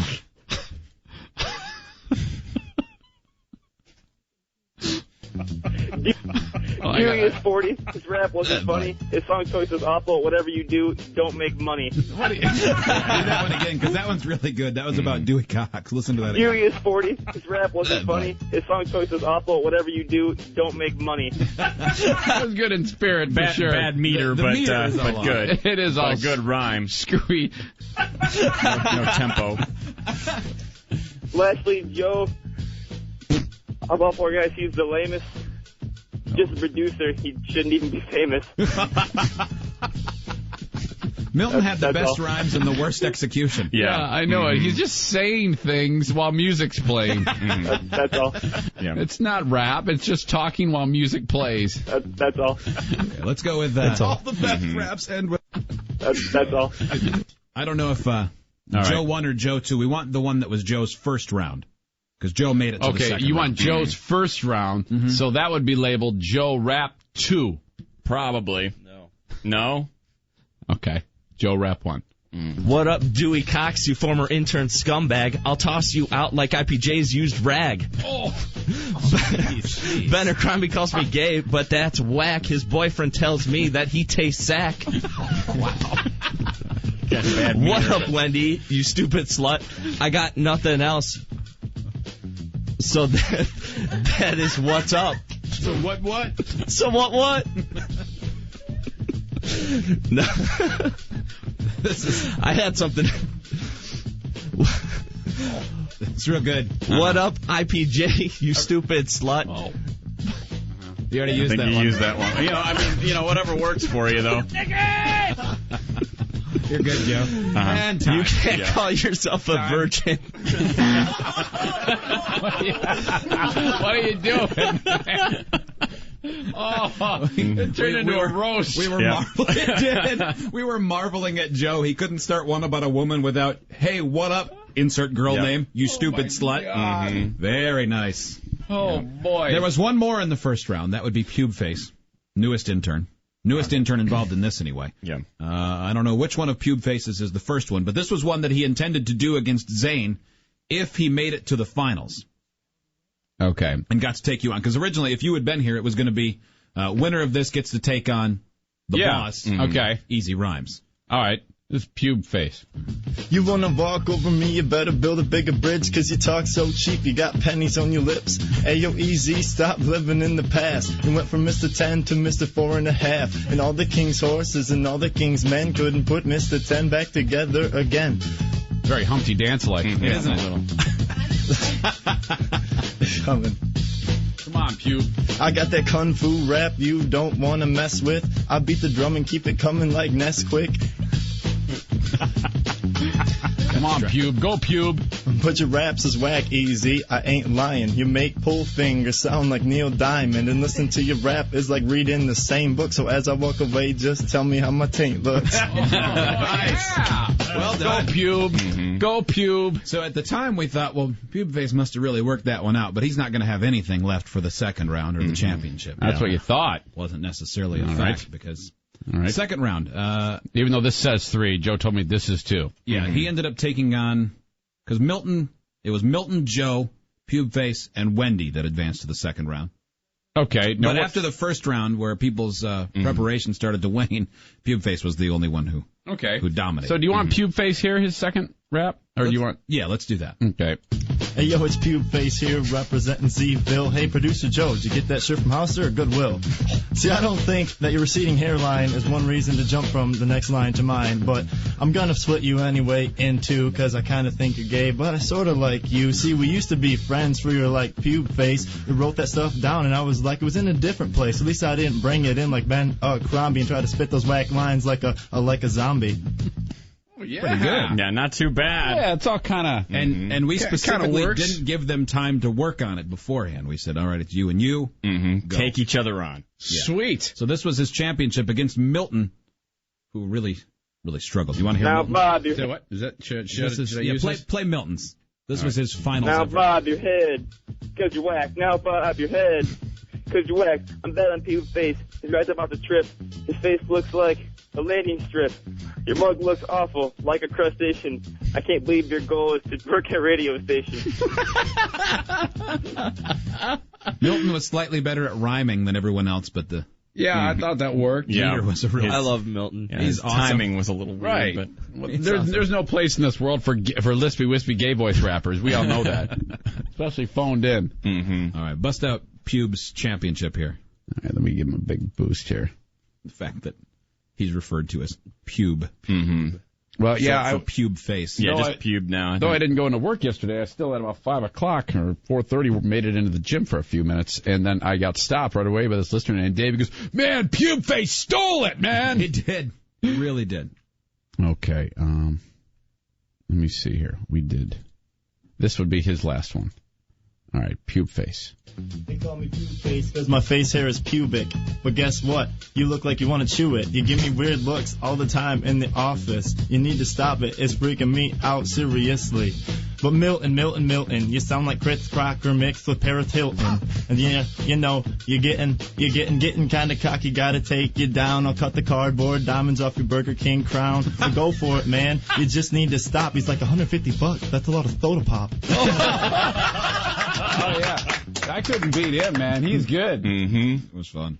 Sweet. It was a good time. I liked the intern rap battle. We should make it an annual event. So Pube Face wins the crown, the $150. Yep.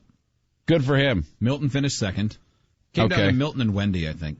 Yeah. Wendy did okay as well.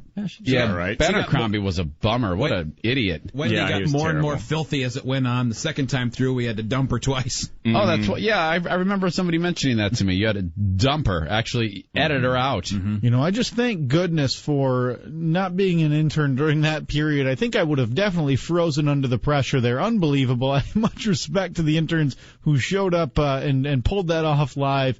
I don't have the stones to match that one, that's for sure. Coming up the next segment, free beer and his delayed crime fighting take the center stage. You'll hear about that next. We'll take a break. It is the Free Beer and Hot Wings Show.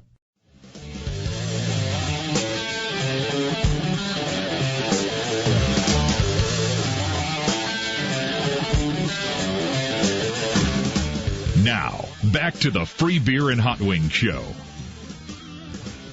As we go along in the free beer centric hour here, I remember this story for the realization by Free Beer himself of the fact that he should have done something sooner. This is Free Beer's delayed crime fighting tactics. Our hats off to Will, who called in and outed himself for LARPing. That is a great example of show code.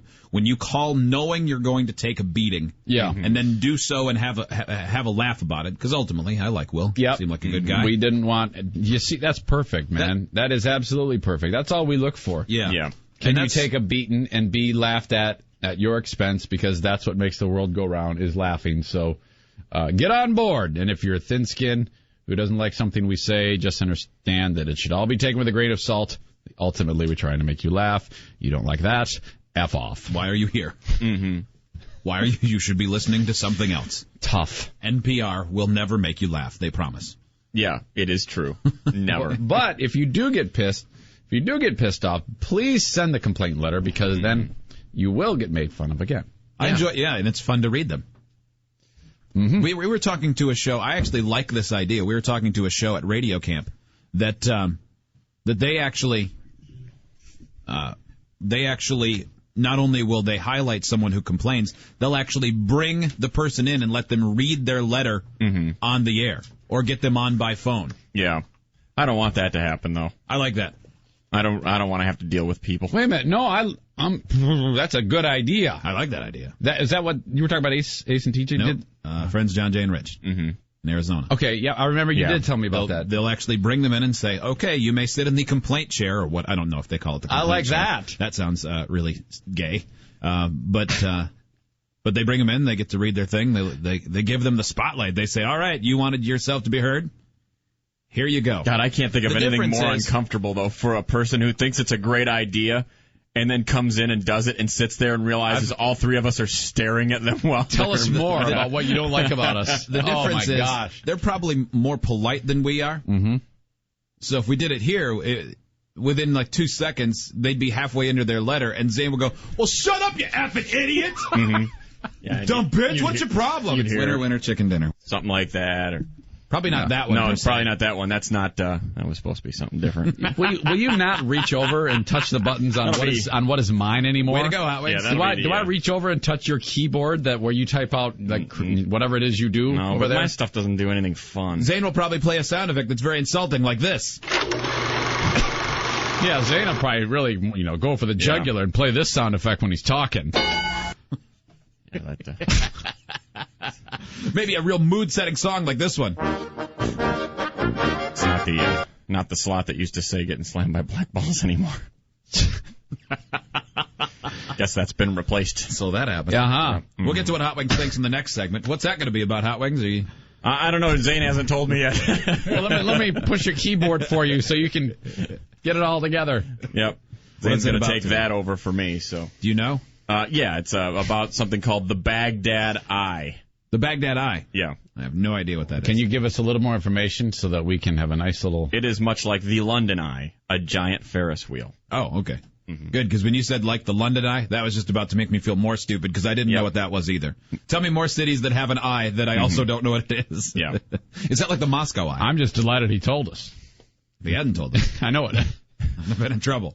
All right, so you were telling us about this theft that you witnessed. Yeah, I stopped off at a Subway restaurant on the way home yesterday, and it was off hours for lunch. It was right before the lunch rush, and there was one employee in the front and one employee in the back. Tell me if what I witnessed seems suspicious to you. This is not the one we always go to across the street from the radio station. This is closer to my home. And I go in there, and I order my sandwich, and it's going to be like $6.50, $7, something like that, because it's the same thing I always get. I know about the price. Yeah. And the guy says, while he's making it, he mumbles something about the cash register being broken. I go, oh, okay. Well, I don't care. He's like said it out loud, like he was thinking out loud. Yeah, and he goes, yeah, the cash register's broken, but I can make you a sandwich. And I'm like, okay. And I didn't see the door close, so I figured it'd be okay. And so we finish, and before he even tells me how much it is, he goes, "You're not paying by credit card, are you?" No. He says, because our machine, it won't even power up. Now, I've worked retail, and even if you haven't, even an idiot could look at the little credit card machine that they always have right next to the cash register. Mm-hmm. It's powered on. It looks the exact same as they always do with, swipe card, follow directions, give money, all that jazz. Mm-hmm. And so I go, no, it's cool. I'm paying with cash. So I hand him a 20, and he never says how much it is. He gives me back $11 even. Okay. I've gone to Subway and gotten this probably 100 times. It's not $9. Oh, so you're okay. Let me guess. You're thinking he's taking the difference and putting that in his pocket. He then opened the cash register and put, I would guess, $7 of the dollars in and laid either $2 or $3 of the dollars to the side. Mm-hmm. And it's my theory that when I left, because everything appeared to be working just fine, that he then took that money and put it in his pocket. So you just paid $9 and left? You didn't question that? I was in a hurry. I can't believe you didn't question it. No, I didn't. Right then. I didn't care. I just wanted to go. No kidding. You're right. Jeez. Normally I would have picked a fight. That's absolutely true. But in this particular case, I needed to go. No kidding. Yeah, but you needed to go so bad that you couldn't say, dude, I know that ain't $9, so you owe me $2 more. Yeah, come on, crime fighter. What is it? A Moxie crime fighter. Is it like delayed reaction here? It was, because I got out in the car and I went, what the? What? Wait a minute, I better think about this for 24 more hours before I decide to do anything. Yeah. I'll give that man $2 of my dollars because I am in such a horrible hurry. Yeah. If after 15 hours I'm still upset, somebody's going to get a piece of my mind. That's kind of how it went. I was like, do I care enough to do anything about it? No. And then later I'm like, yeah, I do. That's. So I might go back there. It's going to be way easier to prove now. It is. Yeah, this is going to be no problem at all. No, this is a way better way that you've chosen to handle it. Instead of saying, are you sure it's $9? Make sure you go back and do this, because you can't look stupid in any way at this point. That's the main thing. The main thing is... Well, this is only going to work out for me. Yeah. I will probably get free Subway for a year and my own TV commercial like Jared. He's delayed crime fighter. This is great. I can't wait till I owe you money, and I hope it's $100, and I'm going to give you $1 and go, there you go. Well, you just have to wait. As long as you do it when I'm in a hurry. And I'll go, I'll talk to you in 24 hours. I hope you're not the one guy who sees the terrorists with a plastic vest going through security unnoticed. Mm-hmm. Because 24 hours later, when the world's blown up, Fbhw will go, I have info. These are all valid points. Mm-hmm. I wish they weren't. Yeah. Don't you hate it when you think it's going to go one way and then we zag? I think the biggest problem is I can't believe this didn't strike me the same way as it did you. Because I'm certain if you had told the story, my reaction would have been the same as yours is now. Yeah. I'd have said, well, what? You couldn't do it then? I would have done exactly. What's the holdup? So that was very Hot Wings of you. You didn't have a chance to say, hey, I will have my $2 back. That's exactly what I would have done. What the hell was I doing yesterday? Sometimes. I don't know. Sometimes you just fall off the face of the globe. Fact. That is 100% true. I become dingy. Woo! You ditz. You are. You're ditzy. That's weird. Who knew? Because normally you would be because I've seen you challenge anything. Everything. And even in a retail situation, I've seen you delight in arguing with people. But here, a guy actually steals from you right in front of your face something that you are 100% knowledgeable about because you've been there a billion times, and yet you just go, I'm in a hurry. Oh, I just got ripped off. I got to go feed the dog. Sometimes they change prices. If I don't get out of here in the next 30 seconds, I might not make the next light. I don't have time to say, are you sure it's $9? Wow. There's no way. Yeah, it's a good Wow, point. I have less respect for you now, actually. Yeah. I don't so do I. I'm not friends with you anymore. Really? Hot Wings' point about wanting to argue with retail is so true. Hot Wings, do you remember this when my wife and I first started dating? She had bought me a gold chain to wear on my neck, and it was too long. So we went back to the jewelry store. Had a medallion and said fresh. It did. So we went back to the jewelry store to get...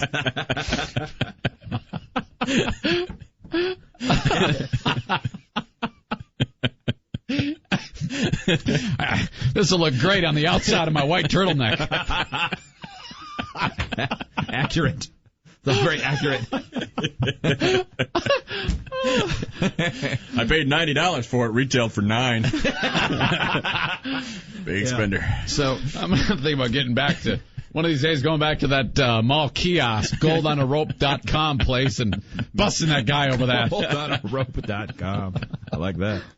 So we go back to get it exchanged, and the woman that's working there tried to embarrass my wife into buying something more expensive by insulting the necklace that she had bought from that place. Yeah. And she said, this is really a very feminine chain, and it wasn't. It was a normal size chain that I probably wore for about 6 months. And but she tried to get my wife to buy one of those big, thick pimp ones. Yeah, and like Reverend Run. Right. Yeah. And it was like $600 more, and my wife's like, no. But afterwards, my wife was like, why did she do that? That she tried to embarrass me into paying more, and so it so irritated me that Hot Wings and I went Christmas shopping. We both decided that we'd go together and. Like a couple of queers. And I wanted to learn some negotiating. Yeah. But I went in there just to give that lady a hard time about something different then. And make her life uncomfortable that day. Not even about that, just to make it unpleasant for her. Yeah, just to stick it to her in one way. I like that. This is Barb. Hello, What Barb. happened to you? I don't know. Good morning. Good morning, Barb. Hey, I'm good. I just wanted to validate you, Free Beer. You are totally correct. He ripped you off. Because I've worked in fast food for years. Okay. And we've always told the customer, like if it's during lunch rush, we've always told the customer, our credit card machine is down. Are you paying with cash? Yeah. And if we've taken their order before we've realized that the credit card machine was broke, we just give them the food. Do you think it was a good plan by me to wait until today to say something? That's probably not going to work out, is it, Barb? No, I have to go with Hot Wings on that. I'd be like, hold on, guy. Not only did I wait till today, but I'm going to go at 12:30 during the lunch rush and say, excuse me? Hello? Yeah. I'm not buying a sandwich today, but I have important information about something that may have happened yesterday, allegedly. Oh, my gosh. Why don't you go rushing in there on a BMX bike and demand your $2 like the kid in Better Off Dead?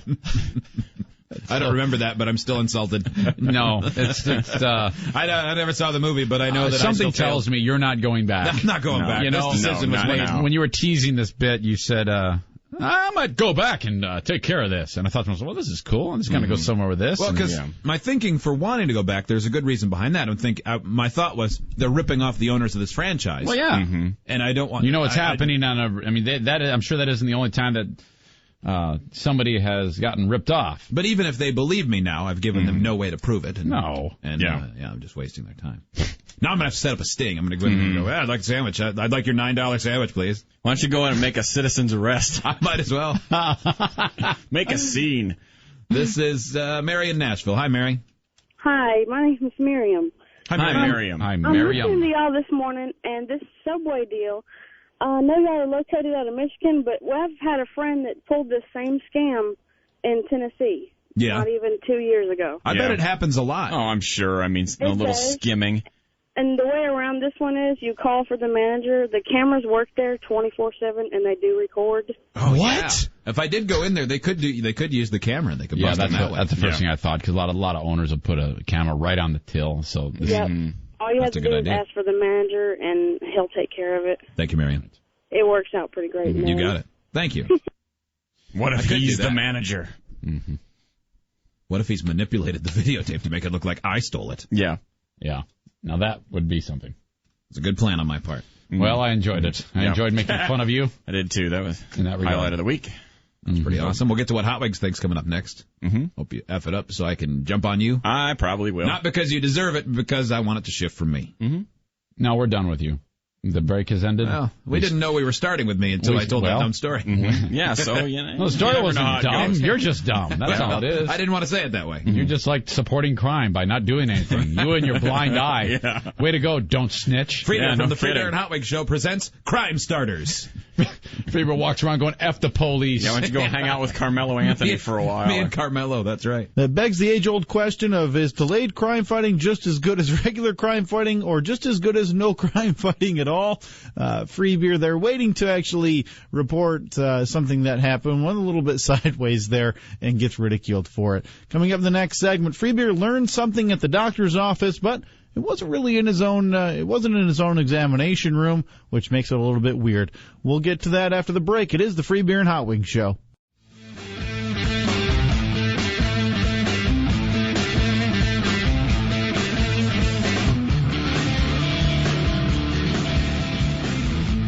Email the show, idiots@freebeerandhotwings.com. Last chance to send me an email this morning, Kyle at freebeerandhotwings.com. Get a hold of me. Let me know what you thought of the program, any type of feedback. Love or hate is appreciated. Less talking, less of the host, but enjoy the segments. Hey, I can handle it. I was a part of this show as an intern. I have thick enough skin that I think I can take it. Again, the email's Kyle at freebeerandhotwings.com. As we conclude the Free Beer-centric hour here, this is from Free Beer's recent doctor's appointment, where he learned something a little bit out of the ordinary at the doctor's office that, well, it wasn't in his own room. So yesterday I went for a physical. Try to make sure I'm not going to find a tumor in my brain or something. Crazy heart attack. You always have a weird feeling you get a tumor or a physical that maybe you'll find something. Yeah, well, what especially if they come back and go after Breitbart died at 43 early in the morning. Yeah, looks like natural causes. He had a heart issue. Zane got the points. Yeah, I sent it all to you, and I didn't know if that was going to fly. Yeah, he's on that one. He's a pretty big name. Yeah. At this point. Think he's as big as Gary Carter? No, I do not. Nope.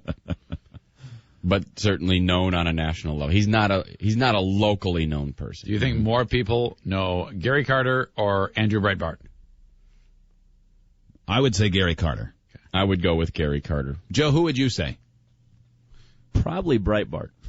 I thought you would. They had about the same coverage on the front page of the USA Today. Yeah. I bet.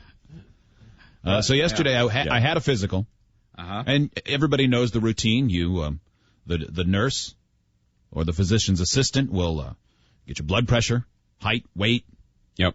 And then you disrobe, and you sit and you wait in the room for the doctor to come in and see you. Side note already, did you get a prostate exam? That will come up later. Oh! That will come up. Okay. Mm-hmm. All right, great. Because of show history, I had some questions about that. Okay. So I didn't mean to spill the beans. That's okay.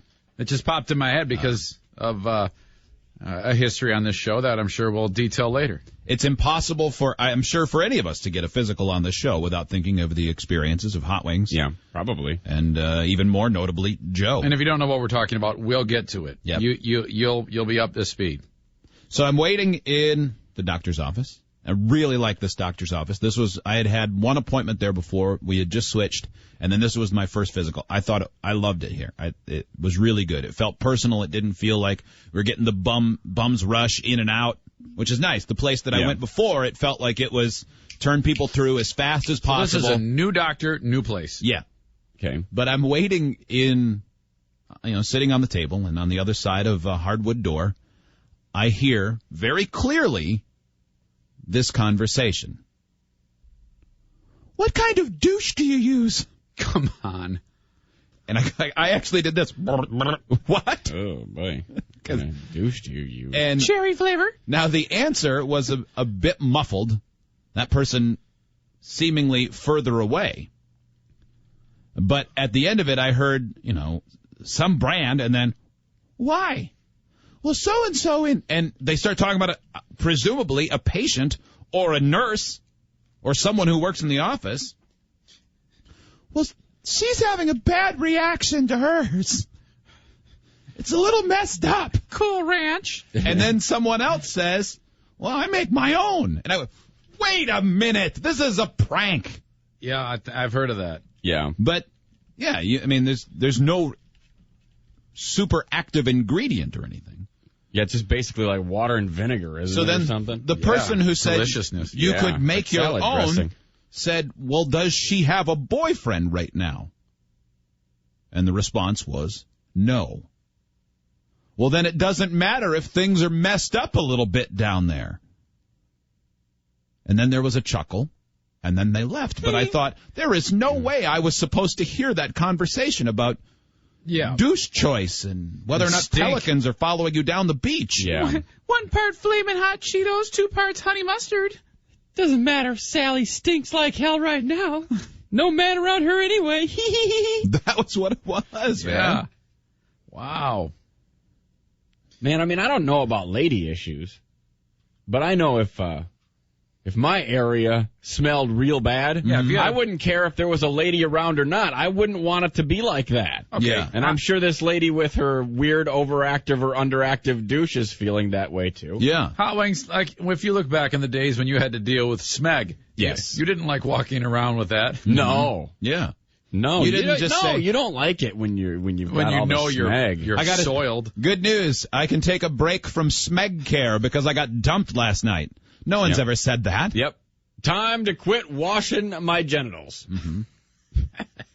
Why bother? Time to stop washing. It's a real bummer being alone on Friday night. Yeah. But think of the time I saved. Yeah. Your genitals need 3 or 4 washings a day. Yeah. Sometimes I go into the bathroom, disrobe, and just wash those. Absolutely. Yeah. If you're not dating somebody, I take a bath in there. You don't stop brushing your teeth. Mm-mm. I mean, unless you're in some kind of weirdo depression funk. First of all, the butt zone. Dry paper does not do the job. No. You need to have. You need to wash. Do you know what? Hell, you wash your hands when you shake somebody's hands. Mm-hmm. Why would you leave a debris pile there in an enclosed, hot environment? You got to wash your ass regularly. Do you know what I got for the bathroom that I use regularly? Like the one that I go to when I want to have a sit-down break, if you know what I mean?